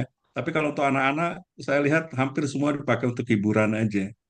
Nah, itu nanti coba kita belajar juga Bu Pipta berdasarkan pengalaman di lapangan di sana, bagaimana mereka bisa menggunakan gadget secara bijak gitu kan. Tadi kan menarik ya, mereka menggunakan semua iPad gitu kan, tapi mereka untuk belajar. Nah, ini menarik juga nanti Bu Pipta ya. Bisa dijelaskan lagi nanti Bu Pipta ceritakan nih, supaya kita berbagi pengalaman ya. Baik, yang tadi pertanyaannya, apakah orang tua ketika ditanya oleh anak tentang sesuatu yang akhirnya kita tidak bisa jawab, apakah kita eh, malu? Enggak sebenarnya. Justru malah spontanitas ketika ditanya sesuatu yang memang kita perlu mikir dulu, nggak apa-apa. Kita jelaskan, pertanyaan kamu bagus banget ini. Mama perlu berpikir dulu ini. Coba nanti Mama cari jawabannya dulu ya. Boleh itu, Bu Bipta. Ya, nggak apa-apa. Ya, kenapa? Karena justru malah kalau kita, mohon maaf, biasa sering kan orang tua itu apa? Defense mechanism kan? Ditanya, susah nih. Udah kamu nanya-nanya kayak gitu nggak? Kayak gitu loh. Padahal itu nggak boleh justru malah. Ya, ketika ditanya sesuatu oleh anak kita, kita nggak bisa jawab, ya jujur saja. Wah, ini kelihatan pertanyaan kamu bagus banget ini. Mama perlu berpikir dulu, nanti mama cari jawabannya dulu deh. Nah, kan setelah itu kita baca, nyari-nyari gitu kan, nanti baru kita langsung jawaban boleh. Jadi tidak apa salah, Bu. Gitu. Bertanya anak itu adalah hal yang penting kan bagi anak, supaya dia mendapatkan informasi pada orang yang dipercayanya, yaitu orang tuanya. Nah, anak juga harus mendapatkan jawaban yang benar dari orang tuanya. Bayangkan kalau kita salahnya menjawab kan, tanpa kita dasari dengan data-data dan sebagainya. Nah, masalah nanti ke depannya. Makanya jujur saja tidak apa-apa, Bu. Gitu. Saya juga sama, Bu, ditanya oleh mahasiswa, kenapa sih Pak Rahmat ini nggak penganut pacaran gitu kan? Kan sekarang udah biasa itu di semuanya. Nah, saya ledekin anak-anak, saya gaya remaja kan, mahasiswa. Nih kamu saya tanya nih, kalau kamu semua pacaran sekarang, ketika saatnya kamu memilih pasangan, berapa orang yang kamu bisa pilih sebenarnya? Hanya satu kan, rugi amat saya bilang gitu. Begitu banyaknya wanita di muka bumi yang cantik-cantik, yang pinter-pinter, yang berbobot, kamu hanya cuma satu pilihan gitu kan. Lebih baik apa? Kamu nggak usah pacaran, kamu bergaul saja, berteman saja. Nanti apa? Ketika saatnya kamu menentukan pilihan, kamu tinggal berdoa sama Allah, ya Allah berikan ini. Nanti kamu ketemu itu, nanti dapat kok. Nanti kamu bisa dapat yang terbaik. Ingat loh, selera itu berubah loh. Ketika mahasiswa, kamu seleranya sama teman mahasiswa kan? Nanti kalau udah lulus kamu naik ke atas tuh, cari yang S2-nya gitu. Kamu S1 lulusan S1 cari S2 apa sih? Gitu misalkan begitu. Nah, itu dengan cara dialog-dialog begitu mereka oh iya iya. Makanya saya bilang sekarang berbanggalah bagi mereka yang jomblo, saya bilang gitu kan. Selamat karena Anda punya daya pilih yang banyak. Nah, makanya saya bilang, nih yang mohon maaf nih yang wanita, yang jomblo, berbahagialah Anda punya daya pilih yang banyak. Semua pria di muka bumi ini boleh Anda pilih asalkan dia mau dengan Anda. Kan seneng dia kan, ketawa semua gitu kan. Mereka, oh iya ya, iya, ngapain kamu milih-milih sekarang? Nanti aja lah saatnya waktunya. Nah, sama yang mau pria juga, semua wanita yang belum nikah, kamu boleh pilih selama dia mau dengan kamu. Nah itu. Nah dengan bercanda seperti itu, mereka hanya berpikir, oh iya ya, mereka punya daya pilih lebih banyak. Nah, mungkin yang perlu dibiasakan nih para orang tua, mohon maaf, memang kita susah, Bu. Jujur saja memang susah. Kita bawaannya kalau jadi orang tua itu ke anak kita kan cenderung kita apa ya? Ngomongnya jegar-jegar kan? Ngomongnya jegar-jegar. Pokoknya kita kan yang mendite aja pengennya kan begitu kan? Itu kebiasaan orang tua kita semua. Kita juga sama. Ya, padahal, mohon maaf, masuk remaja itu nggak suka dia. Dia ingin dianggap apa orang dewasa, maka apa? Dialognya itu yang penting. Dialog. Nah, gimana kalau menurut kamu begini, gini, gini? Nah, dialog, terus ya setelah itu baru masuk teka gitu. Ini mungkin yang perlu dibiasakan oleh kita para orang tua. Jujur saja sama saya juga, Bu. Saya merasakan, saya kadang suka lupa ya sama anak itu karena anak saya udah dewasa, udah sekarang udah remaja, udah masuk mulai ke dewasa. Saya masih menganggap mereka masih anak-anak gitu kan. Itu suka kelupaan, suka gitu ya, karena kebiasaan dulu dari kecil gitu kan. Nah, ketika menyampaikan itu nggak nyambung Bu kadang-kadang Bu. Dia nggak mau dia diperlakukan begitu. Nah, oleh karena itulah adanya perlu dialog, dialog dengan remaja. Ingat, remaja itu adalah eh, anak ya, sebenarnya secara tubuh itu masih anak, tetapi apa? Dia pengen dianggap dewasa. Oleh karena itu, jadikan dia sebagai orang yang bisa bertanggung jawab, maka anggaplah dia sebagai orang dewasa, maka dia dari dialog itu. Tapi jangan jangan dilepas, karena kalau dilepas juga belum siap dia kan, masih anak-anak kan, jangan dilepas. Itu mungkin Bu Vita, terima kasih atas responnya dan saya ingin dapat kabar juga itu bagaimana di sana sistem sekolahnya itu ya. Setelah dari luar itu apa gadgetnya apa masih megang atau tidak gitu. Iya Silakan Pak, Kak. jadi iya, ya jadi kalau di sini mereka kan ada iPad dari sekolah. Mereka itu ada jam ada jamnya gitu. Jadi misalnya mereka Oh iya. jadi misalnya mereka ada PR yang harus dikerjakan di dalam iPad, itu pun ada Hmm. jamnya. Jadi misalnya sudah kelamaan nih, misalnya 20 menit di target ya, 20 menit selesai PR-nya itu ya sudah gitu. Setelah itu sudah tidak, karena memang tidak ada aplikasi apapun, hanya aplikasi yang dari sekolah, aplikasi belajar matematika. eh, Misalnya matematika, maka soal-soal matematika yang bisa langsung terlink dengan guru gitu. Di dalam iPad-nya itu aplikasinya bisa harus ada tulisan tangannya juga gitu. Jadi misalnya bagaimana dia mengerjakannya ada di Iya, iya. situnya gitu. Ha-ha. Kemudian ada aplikasi membaca, udah bacaan-bacaan dari gurunya. Besok kita akan mendiskusikan bacaan ini gitu. Jadi mereka Oh, membaca, kemudian besok mereka akan mendiskusikan dalam kelas. Jadi tetap interaksinya tetap ada gitu. Proses berpikirnya tetap diasah karena tetap ada diskusi-diskusi. Kemudian misalnya mereka membuat presentasinya harus di iPad, kemudian dikumpulkan, tetapi tetap dipresentasikan secara langsung juga di depan kelas gitu. oh Mereka ada gitu. Iya, kegiatan-kegiatan iya. seperti itu. Jadi saya lihat anak saya itu sedang belajar misalnya para penemu gitu ya. Kemudian Hmm. masing-masing anak boleh memilih penemu mana mereka. Maka anak Hmm. saya waktu itu memilih Alexander Graham Bell gitu ya. Maka dia Oh, iya. besoknya dia ke sekolah dia memakai kumis, dia kumis yang dibuat sendiri Hmm. gitu. Jadi anak-anak Iya, memang iya, iya. kemudian mereka berdiri berjajar di lorong Iya, sekolah. Nanti mereka dengan pose gitu ya. Nanti ketika iya, iya. orang tua ya atau guru mendekati mereka, mereka akan menjelaskan, "Halo, aku Graham Bell, aku lahir sekian sekian." Jadi bukan hanya kegiatan mengajar itu sangat belajar mengajar itu sangat interaktif, mereka praktek gitu ya, sangat Iya. menyenangkan. Ya, saya merasa wah berbeda sekali memang sistemnya gitu ya. Padahal jadi sebenarnya waktu di sekolah yang 8 jam itu seakan-akan buat saya maksimal sekali karena bukan hanya duduk Hmm. depan Hmm. kelas atau tidak, tetapi Iya, mereka iya, iya. betul-betul ya misalnya belajar biologi tentang mereka punya hutan sekolah, mereka akan keluar mencari batu atau Oh, apa gitu. iya, Iya, iya. jadi meskipun berbasis gadget, berbasis Hmm. internet atau AI Hmm. mereka, tapi tetap AI-nya itu dimanfaatkan menurut saya sampai sejauh ini masih sangat baik Hmm. gitu, Pak. Ya. Alhamdulillah ya. Ya, terima kasih Bu Pipta, di informasinya sangat bermanfaat untuk kita semua ya. Mudah-mudahan kita nanti bisa belajar juga memperbaiki sistem pembelajaran kita di Indonesia nih Bu Pipta. Amin. Iya Pak, itu saya lihat beberapa di materi kemarin ya, ada beberapa guru gitu yang di materi sebelumnya ya, Teh Ati, itu saya langsung rasanya sedih gitu karena ternyata guru-guru kita, para pendidik kita itu harus mandiri Betul. mencari ilmu sendiri gitu, harus berinisiatif sendiri. Saya butuhnya apa gitu. Dan beberapa waktu itu saya pernah ikut kegiatan semacam ini untuk scoring penilaian IQ atau apa gitu kan. Kemudian saya bertanya, apakah sebelum penilaian ini anak-anak sudah dibekali dengan, dididik dengan, atau diajari dengan gitu kan? Yang ini apa namanya skala scoringnya ini gitu. Iya, iya, Kalau iya. emang belum pernah ya pasti rendah gitu kan. Nah, Iya, apakah iya. skala scoring ini di pengajaran misalnya untuk usia TK, apakah guru-guru TK sudah dibekali dengan pengetahuan untuk ini loh yang harus anak-anak TK ketahui atau misalnya cara meminta tolong, kan itu nanti akan ada dalam scoring. Jadi harusnya ini suatu bentuk keterkaitan gitu Pak ya. Sebelum kita Iya, tes iya. tiba-tiba dites gitu. Padahal gurunya saja tidak paham, anaknya tidak pernah diajari, tidak pernah dilatihkan di rumah sebagai orang tua juga tidak pernah seperti Bapak tadi bilang. Mereka udah dikasih gadget aja lah, orang tuanya sibuk memasak, mencuci atau apa gitu ya. Jadi ya tentu saja kita akan 78 nanti hasilnya.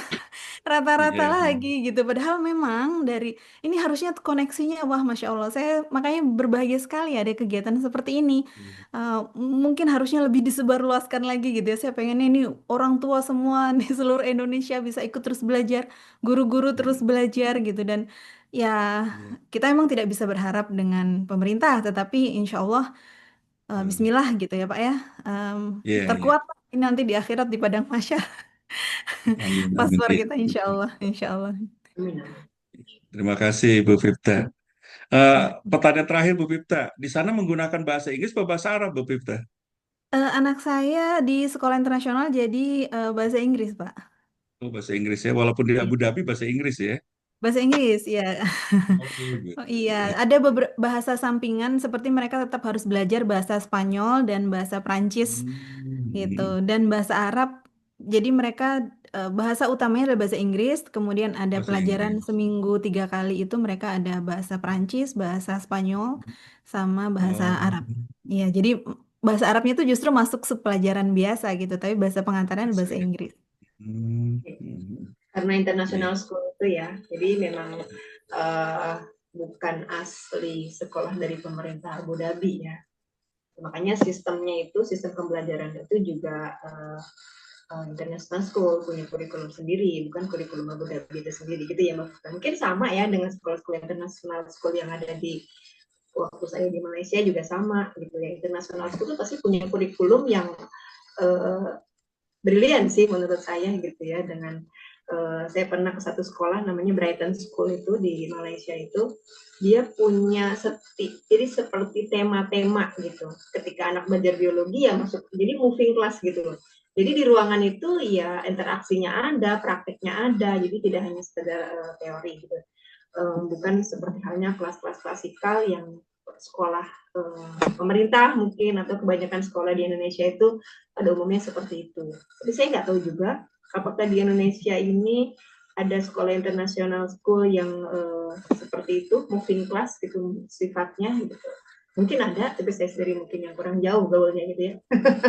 Ada, ya ada teh. Jadi kalau mereka pakai kurikulum Cambridge gitu, atau ya mereka akan mengikuti gitu. Cuman sebenarnya kan kalau misalnya kita yang mengikuti atau mengalami, tidak butuh biaya yang mahal. Maksudnya bukan bukan berarti kalau ternyata international school itu eh, buk, lebih sederhana kalau dibandingkan dengan misalnya sekolah Indonesia gitu ya, sekolah kurikulum Indonesia. Sederhana sekali. Contohnya ketika anak-anak mulai belajar menulis nama gitu ya, Pak. Saat mereka duduk di pasir, ayo pakai jari menulis A, A. Lah lebih mudah dibandingkan anak duduk-duduk gitu ya di depan kelas, kemudian terus sebenarnya jadi bukan bukan sesuatu yang tidak bisa kita tiru atau tidak kita terapkan gitu dan bukan sesuatu yang butuh biaya mahal iya. Jadi memang Bismillah lah Insya Allah ya hati-hati dengan terus belajar dikasih sarana seperti ini Insya Allah bisa pelan-pelan di beberapa sekolah saya waktu itu pernah waktu pulang ke Indonesia em, mudik setiap summer vacation kan ya itu kadang anak saya masih TK itu Pak, saya titipkan di TK gitu yang dekat rumah ada gitu. Jadi mereka yang pakai seperti itu. TK-nya tuh kecil satu rumah saja gitu ya, masih nyewa lagi gitu. Tapi kegiatannya seperti itu Teh. Jadi mereka Montessori gitu ya. Ya, Asal sorry dia mau semua. sebenarnya bisa. Iya betul, bisa gitu. Insya Allah. Ya, ini perlu banyak belajar lagi tentang metode-metode penyampaian dalam belajar. Kalau tadi Pak Rahmat bilang belajar sambil bermain, nah inilah mungkin kita-kita di rumah ini nih yang punya tugas pertama gitu ya sebelum anak-anak dimasukkan ke sekolah-sekolah formal. Ya, terima kasih Mbak Vifta untuk ceritanya dan insight-nya. Kita masuk ke pertanyaan yang ada di kolom chat ini, Bapak. Oke, ini ada komentar dari Bu Ita. Anak di rumah diberi gadget saat anak punya KTP, sekitar usia 17 tahun. Disuruh beli sendiri dari tabungan sendiri. Masya Allah. Ya, barakallah. Terus selanjutnya pertanyaannya adalah, apakah menanamkan minat membaca buku fisik bisa meminimalisir kecanduan gadget? Silakan Pak Rahmat, bisa langsung.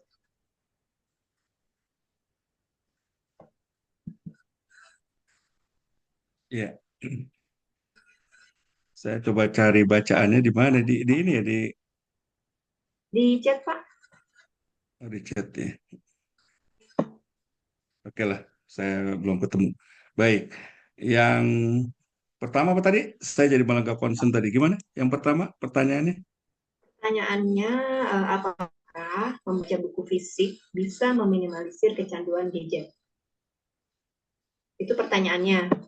Kalau ceritanya, ini di orang yang sama, dia menceritakan bahwa di rumahnya, anak-anak itu mendapat gadget itu di usia 17 tahun, dan itu harus membeli sendiri dari tabungannya. Gitu, Pak.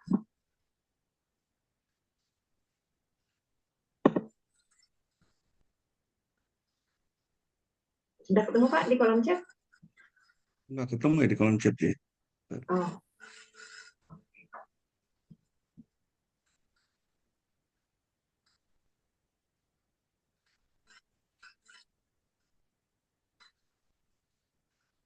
Oh, yang dibacakan Bu Ati nggak ketemu ya? oh iya. Oh, Apa tadi yang ini Bu? Yang ininya? yang pertanyaannya aja ya, Pak ya? Nah, pertanyaan aja. Oh, oke. Apakah membaca buku fisik bisa meminimalisir kecanduan gadget? Iya. Eh, untuk menghilangkan kecanduan gadget, yang pertama memang tadi ya, disiplin penggunaan gadget dengan waktunya yang dibatasi gitu kan. Yang kedua, upaya untuk mengurangi kecanduan gadget bisa macam-macam. Ya bisa dia dengan dengan beraktivitas yang mereka suka beraktivitas olahraga gitu kan. Dia bisa mengurangi itu otomatis kan nggak ini. Tapi bagi mereka yang suka baca buku fiksi, ya itu juga menarik juga. Buku fiksi kan mengasihkan itu baca novel dan sebagainya kan ya. Itu juga bisa juga gitu. Jadi mengurangi aktivitas melihat gadget dengan mengalihkan ke aktivitas lain itu adalah salah satu upaya untuk mengurangi kecanduan gadget itu. Saya yakin kalau misalkan dia sudah bisa beralih begitu, Bu, itu udah berhasil tuh, Bu, berarti, Bu. Hmm. Ya, saya menekan apa tadi ya? Dia tadi misalkan dia senang ke gadget, bros, tapi ternyata dia bisa berpaling gitu, olahraga, baca buku. Nah, itu betul bagus itu sebenarnya. Jadi kalau misalkan kita anaknya senang baca buku fiksi, ya ya udah nggak apa-apa kita alihkan ke situ nggak masalah, berarti bagus itu. Tinggal pilih saja fiksinya yang memang fiksi yang bagus gitu ya. Kan fiksi hati-hati, jangan sampai fiksi malah fiksi nanti malah ngaco lagi kemana-mana lagi malah kan. Ya, karena banyak buku-buku fiksi yang suka juga menyesatkan kan. Oleh karena itu hati-hati juga. Kita sebagai orang tua perlu ngontrol bukunya. Gitu. Nah, kalau bisa sih pilihkan buku-buku fiksi yang memang bermanfaat gitu. Nah, sehingga nanti anak akan senang dengan buku fiksi dan tadi seperti yang Bu Vifta juga sampaikan, coba latih anak kita juga, coba kamu ceritakan deh dalam bentuk tulisan. Nah, itu menulis nih. Dia asik kan menulis itu dia. Ya. Itu kemampuan menulis bangsa kita ini kan perlu dilatih lagi nih, Bu. Jujur saja sekarang Indonesia ini kekurangan juga penulis-penulis ini ya. Ya kenapa? Karena kita dosen-dosen juga jadi mulai susah menulis. Kenapa? Karena kita dibebani dengan admin yang sifatnya ya seremoni-seremoni gitu ya. Jadi akhirnya tulisan-tulisan kita nggak muncul itu. Dan penghargaan terhadap buku pun lemah ya dibandingkan jurnal. Jurnal kan paling 10 halaman sampai 20 halaman ya, tapi dihargainya tinggi gitu kan. Apalagi pakai Scopus gitu kan, tinggi banget tinggi. Nah, sedangkan yang buku yang halaman sampai di atas 200 halaman gitu kan itu kan susah sebenarnya mikirnya. Tapi dihargainya rendah gitu ya dari sudut dan sebagainya. Apalagi kam ya udah lebih susah lagi ya karena di Indonesia tuh penghargaan terhadap penulis itu rendah ya. Makanya memang tantangan sebagai penulis itu berat di Indonesia itu. Kenapa penghargaan terhadap penulis itu masih belum belum optimal. Jadi kembali ke pertanyaan tadi, saya setuju mengalihkan perhatian anak dari gadget ya ke aktivitas lain, apakah berupa baca buku fiksi atau aktivitas olahraga dan sebagainya itu bagus. Itu salah satu upaya untuk mengurangi kecanduan daripada gadget itu. Iya. Itu salah satu Oh, terapi, Bu. Kalau dia bisa berpaling ke fiksi, bagus banget itu. Itu Bu Ati. Iya, terima kasih Pak Rahmat untuk jawabannya. Mungkin saya ada sedikit cerita juga yang ini kebetulan di anak-anak ya. Jadi saya itu di anak saya yang pertama itu sudah membaca novel itu di usia SD kelas 4 dia sudah baca novel waktu itu. Kelas 5 dia sudah mulai novel berseri waktu itu novel Terelie dan itu memang belum punya gadget ya. Dia memang belum punya gadget karena waktu itu saya baru kasih gadget itu pas dia mau ada acara Jambore Nasional yang memang harus punya gadget jadi di usia 14 akhirnya dia punya gadget. Tapi betul sekali Pak gitu ya, ketika dia memegang buku fiksi itu, ya dia asik gitu. Mungkin ya tadi fungsi otak korteksnya itu yang bekerja gitu. Beli buku baru malam, nggak sampai 24 jam, selesai. Bu, udah selesai. Ya jujur kita jadi keteteran karena buku nggak murah ya. Ada buku Iya, nggak murah gitu. Saya bilang, jatah beli buku barunya cuma 1 bulan sekali, nak. Ini masa sama 1 hari udah selesai gitu. Ya akhirnya, ya tapi ya begitulah. Kita cari alternatif-alternatif lain yang akhirnya memang buku itu jadi salah satu alternatif sekarang ya gitu ya, utama untuk anak-anak di rumah juga sama gitu. Jadi saya kadang-kadang saya menghindari novel berseri supaya nggak nuntut terus-terusan gitu. Kalau berseri kan nunggu seri 2 harus seri 3 terus gitu. Jadi ya gitulah. Saya itu bekerja dengan baik di anak-anak saya untuk bisa menghindari gadget itu dengan buku-buku fiksi. Dan mungkin juga kita sebagai orang tua harus bisa mengenali hobinya anak apa sih. Nah itu aja diperbanyak itu hobi di situ gitu. Anaknya hobinya outdoor ya udah temenin anaknya outdoor gitu. Anaknya hobinya crafting ya persiapkan bahan-bahan crafting. Nah itu juga bisa dengan menggali hobi-hobi si anak, kita bisa juga meminimalisir ketergantungan terhadap si gadget tadi. Itu sih pengalaman saya di rumah gitu ya, sedikit sharing. Oke, kita lanjut ke pertanyaan selanjutnya. Ini dari Bu Ima. Assalamualaikum Pak, izin bertanya. Bagaimana memulai penerapan ilmu parenting ini jika salah satu pasangan masih belum sadar? Komunikasi sudah dilakukan. Ini kayaknya jadi masalah di hampir semua keluarga sih Pak, di mana ibu-ibu rajin ikut parenting, bapak-bapaknya ketinggalan, jadi ada miskomunikasi gitu Pak. Nah ini bagaimana nih Pak mensiasatinya? Iya, betul. Ini memang masalah klasik yang tidak pernah tuntas sampai saat ini ya. Eh, Belum adanya kerjasama antara ayah dan bunda dalam melakukan pengasuhan pada anak tercinta. Ini memang masalah klasik ya. Nah, tetapi kembali jawabannya adalah bagaimana supaya pasangan tuh sadar gitu kan. Ingat Bunda, Bunda Ima ya. Bunda Ima, kesabaran itu pertama yang harus kita siapkan mental dulu. Kita harus sabar mengingatkan suami kita bahwa pentingnya melakukan pengasuhan dengan benar, misalkan begitu. Tapi ingat juga, doa itu loh Bu. Kesadaran itu adalah hidayah kan. Hidayah itu adalah doa yang harus kita lakukan. Maka apa?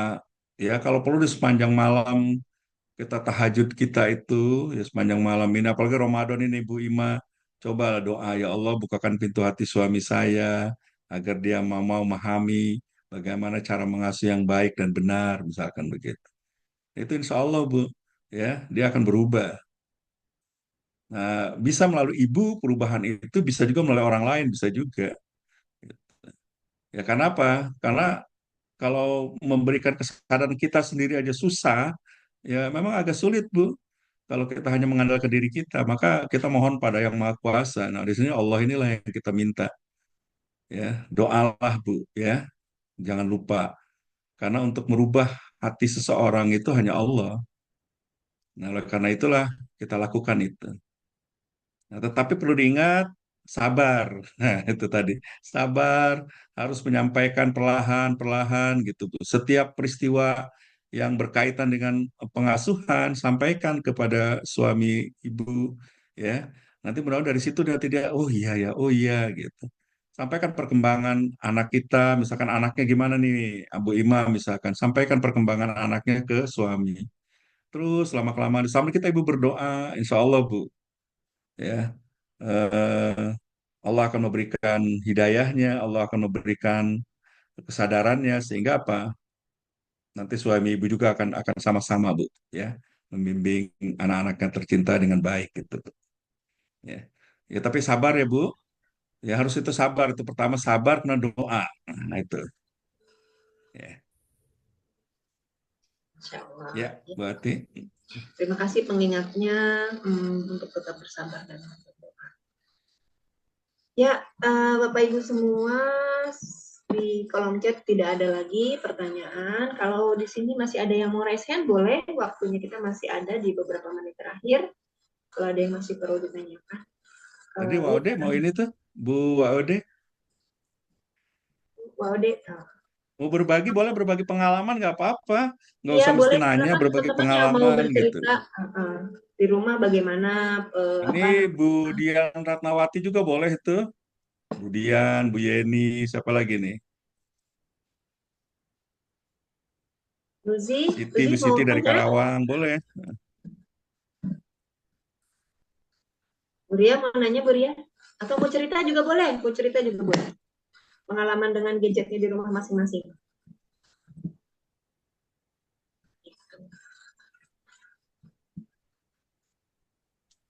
Masya Allah.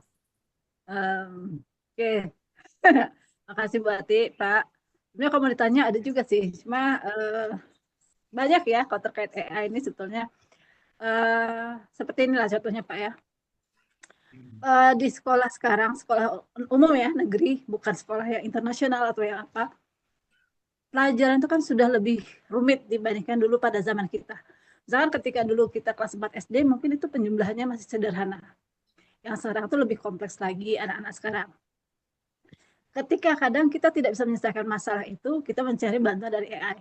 Ketika anak melihat kita membantu AI, kemudian ketika dia tidak bisa, dia akan langsung pinjam dong HP, mau pakai apa, untuk apa, cari jawaban di AI. Itu jadi terbawa. Padahal karena kita memang nggak tahu nih, gitu kan, gitu. Itu terjadi beberapa kali di anak saya. Jadi agak kesulitan juga menghadapinya ketika kita tidak bisa membantu dia menjawab, dan kita beralih ke AI, dan itu akan jadi satu langkah yang dia pikir, oh berarti bisa. Ketika kita tidak bisa, kita bisa menggunakan AI untuk bertanya. Itu kesulitan Pak. Nanti tolong bantu Pak, gimana cara ngatasinya. Terus yang kedua, kalau penggunaan gadget, alhamdulillah sejauh ini betul kata Bapak bahwa kerjasama itu perlu ya antara ayah dan bunda. Ketika saya menetapkan jam memakai HP, itu ada negosiasi antara anak dan saya. Tetapi ketika ayahnya sudah mengultimatum cukup sekian, itu tidak ada lagi pertanyaan dan itu dijalankan. Jadi sepertinya pemegang penentu apakah itu boleh atau tidak lebih lama itu memang kedisiplinan dari ayah menurut saya. Ya, maksudnya penegasan tuh apa lebih tegas di ayah daripada di bunda. Karena bunda tuh masih bisa dinego lah istilahnya gitu ya.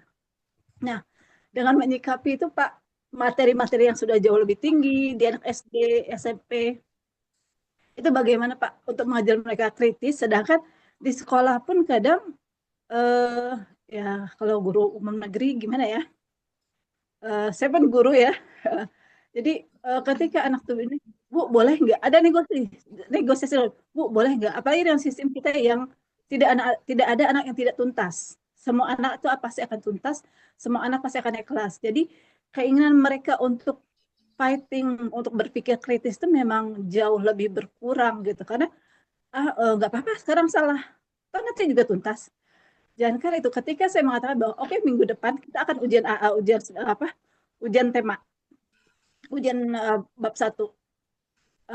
Pertanyaan bagi mereka bukan apa aja materinya, ada remedial nggak Bu? Itu pertanyaan yang selalu ditanyakan ketika kita oke, minggu depan kita ujian, ada remedial nggak Bu? Karena mereka menganggap nggak tuntas sekarang pun nggak apa-apa, ada remedial dan ujung-ujungnya akan tuntas. Nah, itu yang jadi kesulitan bagi saya ketika saya coba tanamkan di sekolah. Saya sampai saya bilang ke anak ini, saya tidak butuh nilai kalian 100, tapi hasil mencontek dari teman kamu, saya akan lebih menghargai nilai kamu 50, tapi usaha sendiri dan jujur. Itu jadi, dan saya ini kan, siapa yang ngumpul duluan, saya tahan bukunya dulu, akan saya lihat, ketika dia paham, saya tanya tuh satu-satu. Dia paham berarti dia mengerjakan sendiri. Ketika dia tidak paham, saya akan tanya, ini dari siapa? Dan itu saya kasih hukuman kepada yang memberi jawaban dan yang meminta. Kenapa yang memberi jawaban diberi hukuman? Karena dia mengajak temannya untuk menjadi malas, bergantung pada dia. Yang meminta dikasih hukuman karena tidak berusaha. Apakah itu kemudian jadi satu hal yang salah atau gimana tuh Pak? Makasih Pak, Bu Ati. Assalamualaikum. Masya Allah, dilema ya Bu Guru ini. Iya benar Bu. Silakan Pak Rahmat tanggapannya. Iya, yang pertama, kalau misalkan kasusnya nanya sesuatu dari anak kita, ya kemudian kita memang tidak bisa jawab, kemudian kita sama-sama melihat dari AI, nggak masalah, Bu. Malah kita bersama-sama ya kita coba ya cek yuk, kita minta bantuan AI atau bantuan Google, kita buka gitu jawabannya, boleh. Yang penting apa? Kita berikan masukan gitu loh. Dari jawaban ini loh, sebenarnya ini benar, tapi yang kurang ininya, nah, gitu loh. Kan kita minimal sudah pernah belajar itu lah. Nah, sehingga nanti terlihat tuh oleh anak kita bahwa, oh iya, mamahku ini sebenarnya juga menguasai, cuma dia ingin membantu jawabannya yang paling akurat dari pertanyaan ini, misalkan begitu. Jadi nggak masalah, Bu. Justru malah kita bareng-bareng melihat, boleh kita coba cek yuk, benar apa enggak jawabannya dari AI itu. Ibu bisa cek coba, kita membuka AI, berubah lagi AI yang lainnya, langsung berubah tuh jawabannya, Bu. Ada bergeser kan perubahan kan, jawabannya bergeser. Nah, kita Iya. bisa memilah tuh mana jawaban yang paling benar gitu. Ya. Nah, itu tidak masalah di depan anak-anak kita sama-sama melihat gitu jawabannya. Misalkan kita buat chat GPT, pakai langsung Google dicek, pasti beda jawabannya tuh, Bu. Iya. Nah, itu nanti kita lihat, nah, ini benar yang benar ini loh, tambahannya ini. Nah, itu bisa. Nah, kemudian yang kedua, ibu yang sudah lakukan bagus ya tadi ya. Ibu melatih anak-anak didiknya supaya bagaimana dia bisa menulis dengan jujur gitu kan. Itu memang penting, Bu. Kita sama-sama para pendidik ini memang paling berat di situ, Bu. Ya. Ya, Susah bagaimana Pak. supaya anak didik kita itu jujur, tidak melakukan kecurangan dan sebagainya, gitu. Yang paling bahaya kan tadi ini, AI ini dia kan jadi sempat tempat contekan mereka kan, Iya. untuk mengerjakan Iya. tugas-tugas kita, sehingga dia akhirnya tidak bisa gitu, apa yang dikerjakannya itu dia pokoknya jawab gitu doang gitu. Baik. Nah, Iya. saya pikir Sebetulnya saya gitu. mengapresiasi langkah Ibu ya, Bu Ria, tadi bagus ya langkahnya menanyakan apa yang dimaksud dengan ini. Nah, itu untuk mengecek prosesnya. Saya pikir bagus, Bu. Cuman mungkin masukan, lakukanlah dengan cara dialogis, Bu.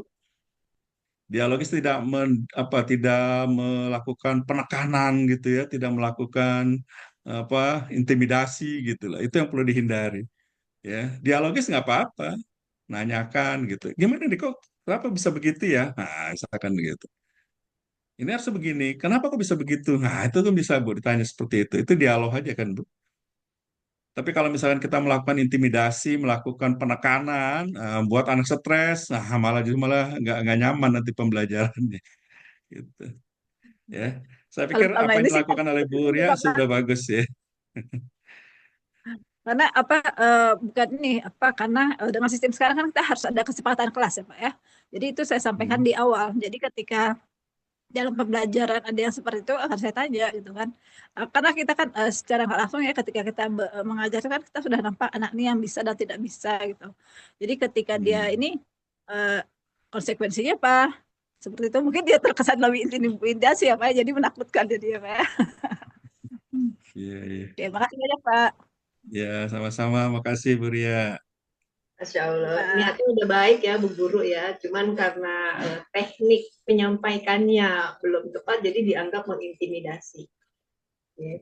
Ini kayaknya cocok nih nanti nih buat tema pekan depan mengelaborasi, berdiskusi cara dengan anak gitu ya. Nanti di sesi 3 di pekan terakhir kita akan belajar soal itu sama narasumber kita.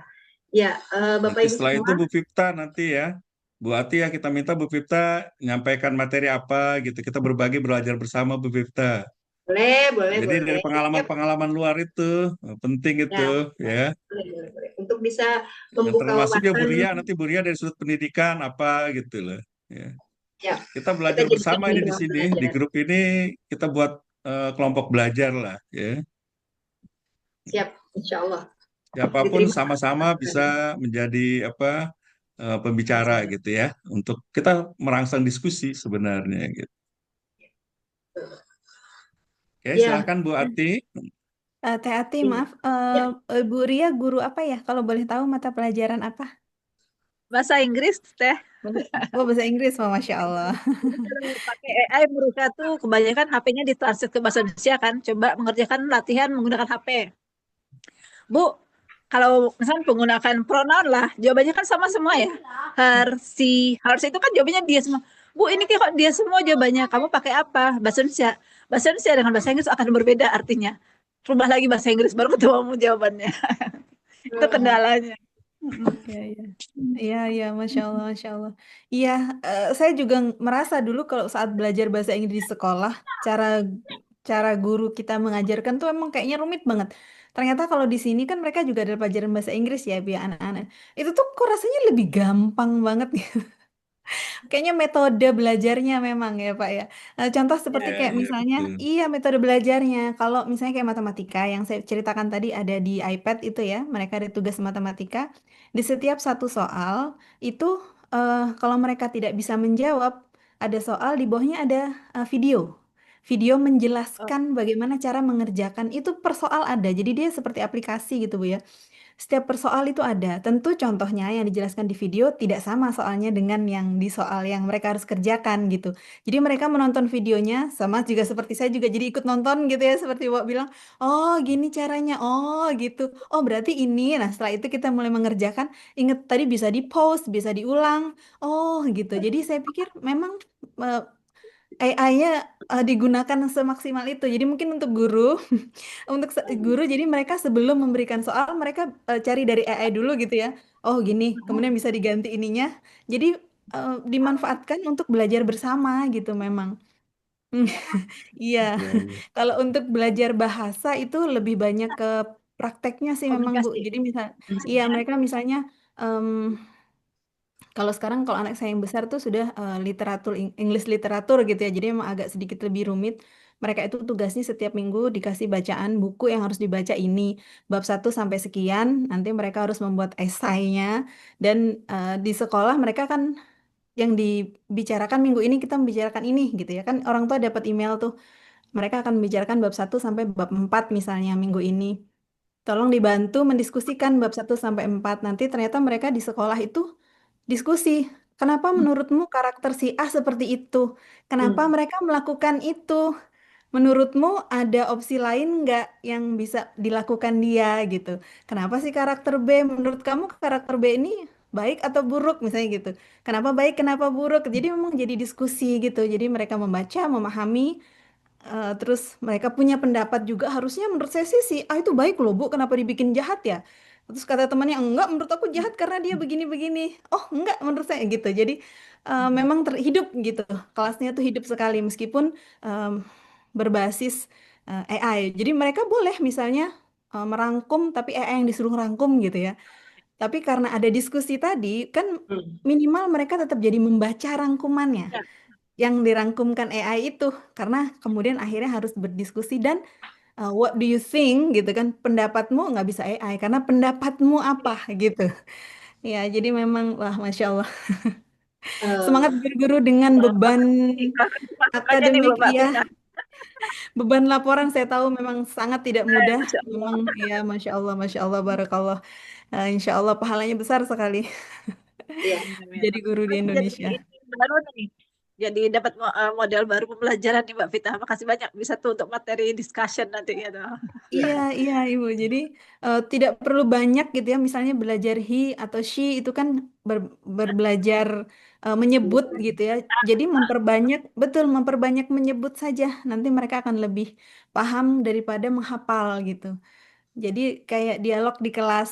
Kalau dia gitu, coba yang sedikit kalimatnya juga pendek-pendek nggak apa-apa, dilatih. Jadi misalnya laki-laki ke perempuan pasti kan she is wearing red, kan gampang ya. Yang pendek, simple, ayo yang kamu coba lihat temanmu ini, he is handsome, boleh gitu kan. Oke, kamu sekarang ke temanmu sebelah, she is, she has long hair. Jadi coba deskripsikan temanmu dengan menggunakan kata he atau she sesuai apa yang kamu lihat. Jadi sekalian latihan praktek, sekalian mereka paham, sekalian gitu. Iya, Kosakatanya juga bertambah. iya Iya, betul. betul. Terima kasih banyak Mbak. Keren. Ya, Masya Allah. Ya, sebenarnya metode-metode yang seperti diskusi itu di kita sudah banyak ya. Ada banyak beberapa komunitas yang ada books club. Books club itu cara belajarnya seperti itu. Jadi kebetulan anak-anak di rumah itu ikut books club karena anak di rumah homeschooling kan. Jadi kita masukin ke klub-klub, beberapa klub itu. Salah satunya ada klub buku. Jadi di buku itu ada buku yang ditentukan, persis seperti yang tadi Mbak Fitra sampaikan itu. Pekan ini kita akan membaca dari bab 1 sampai bab 10. Nanti anak-anak diskusi dengan ada pengampunya. Jadi itu bisa kita ikuti lepasan sebenarnya. Memang kalau kita bicara kurikulum sekolah, ya saya tidak bisa banyak berharap dengan kurikulum sekolah gitu. Jadi kita lah orang tua di rumah yang effort lebih untuk bisa mengikuti kegiatan-kegiatan anak itu yang memang menurut kita perlu di anak ini apa. Seperti tadi misalkan ada books club gitu. Kebetulan kami di komunitas, misalkan saya dengan komunitas homeschooling di Kelana Edu itu ada kesempatan itu. Kita pekan ini buku ya, oke, bukunya bebas terserah mau ini terserah. Jadi anak-anak presentasi. Setelah baca buku, anak-anak presentasi. Nah itu kita persiapkan kan berarti dari rumah. Udah selesai apa belum gitu. Terus anak-anak latihan presentasi gitu. Baru nanti pada waktunya mereka presentasi di depan teman-temannya. Jadi jangan berkecil hati buat teman-teman yang ada di Indonesia, banyak klub-klub buku seperti itu yang kalau mau diikutin ada yang berbasis bahasa Inggris juga ada yang berbasis bahasa Indonesia juga ada. Supaya minat bacanya terasa dan juga skill thinking analisanya juga terasa dan public speaking anak-anak juga bisa terasa gitu dengan adanya presentasi dari buku tadi gitu.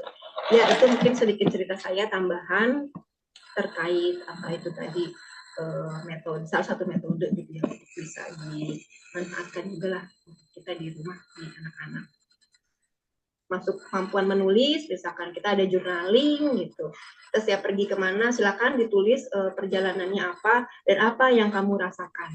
Jadi benar-benar pendapat anak itu akan berbeda karena pendapat kamu dan apa yang kamu rasakan. Gitu. Jadi ada aliran rasanya.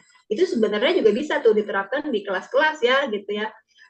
Belajar ini, jadi apa pendapatmu? Itu penting banget memang pertanyaan apa pendapatmu itu. Jadi sekalipun basisnya internet, tapi ketika ada pertanyaan apa pendapatmu, mau nggak mau si anak itu akan mengevaluasi dan menganalisa. Gitu. Itu cerita saya di rumah seperti itu dengan anak-anak, Bapak Ibu semua. Ya, terima kasih untuk pertanyaannya, Bu Ria. Ada lagi yang mau bercerita di sini? Oh, udah tinggal 2 menit lagi. Saya rasa sudah cukup diskusinya. Kita sambung lagi nanti di pertemuan berikutnya. Ya, alhamdulillahirrahmanirrahim. Pertanyaan sudah selesai, materi pun sudah selesai, sehingga kita berada di ujung acara. Sebelum kita tutup, mungkin saya ada sedikit kenang-kenangan untuk Bapak Rahmat. Mungkin kali ini baru online dulu ya Pak sertifikatnya. Oh iya. Iya, ya. Kita penyerahannya mungkin bisa di layar ini dulu, bisa bantu untuk memunculkan sertifikat untuk Bapak Rahmatnya. Ya, ini kami serahkan kepada Bapak Rahmat Mulyono, psikolog, sebagai pembicara dalam webinar Tarikh Ramadan 1447 Hijriah di sesi kedua, tantangan mendampingi perkembangan anak di zaman AI. Ya, dipersembahkan dari. Terima kasih. Saya terima ya, Bu Ati. Ya Pak, terima kasih banyak juga. Saya mengucapkan banyak-banyak terima kasih untuk ilmunya terutama. Masya Allah, semoga jadi amal jariah, ilmu yang bermanfaat, membekali kami para orang tua di Indonesia untuk bisa lebih sadar, bisa lebih waspada dengan hadirnya AI ini. Gitu. Ya Bapak, di penutup ada closing statement Pak mungkin? Yeah. Closing statement saya adalah saya ingin mengingatkan apa yang disampaikan oleh Rasulullah yang alimu auladakum fa innahum makhlukun li zamanin ghairu zamanikum. Ya, didiklah anak-anakku sekalian karena diciptakan pada satu zaman yang berbeda dengan zamanmu. Nah, zaman anak kita sekarang ini zaman AI. Oleh karena itu kita juga harus menyesuaikan sehingga kita juga harus belajar tiada henti untuk bisa mendampingi anak kita dengan baik gitu ya. Terima kasih ibu-ibu semua, ini luar biasa ya. Perhatiannya, mudah-mudahan Allah Subhanahu wa Ta'ala memberikan ridhonya pada kita semua sehingga nanti ilmunya kita bareng-bareng kita praktekkan dalam kehidupan keseharian kita semuanya. Terima kasih. Assalamualaikum warahmatullahi wabarakatuh. Waalaikumsalam warahmatullahi wabarakatuh. Terima kasih banyak Bu, Pak. Izin live ya Bu. Iya, kita tutup sesi kali ini dengan membaca hamdalah istighfar 3 kali. Alhamdulillahirrahmanirrahim. Terima kasih semua. Ya, pamit. Ya. Sampai jumpa di pekan berikutnya di sesi terakhir. Ya, tentang elaborasi tentang bagaimana berdiskusi dengan anak. Ini menarik sekali karena ujung-ujungnya adalah kemampuan kita untuk bisa berdiskusi sama anak ini juga punya peran yang sangat penting untuk bagaimana kita menyampaikan value kita sebagai orang tua ke anak-anak kita. Ya, saya ucapkan terima kasih kepada penyelenggara Lumimind yang sudah bekerja sama dengan Klana Edu Homeschooler Bekasi, juga dengan Tilawah Community di Bandung, dan Ibu Literasi dari Depok, dan juga Edu Kelly dari Tangerang, Sumatera. Acara ini bisa terselenggara dengan baik juga karena adanya kehadiran Bapak Ibu semua sebagai teman diskusi dari Bapak narasumber kita. Ya, sampai jumpa pekan depan. Mohon maaf sebesar-besarnya dari saya, banyak salah ucap salah kata, mohon dimaafkan. Selamat melanjutkan aktivitas, semoga Allah menerima kegiatan kita ini, Allah meridhoi juga sebagai tabungan kita kelak sebagai ikhtiar untuk bisa mengusahakan keturunan yang lebih baik dari kita. Amin ya rabbal alamin. Assalamualaikum warahmatullahi wabarakatuh.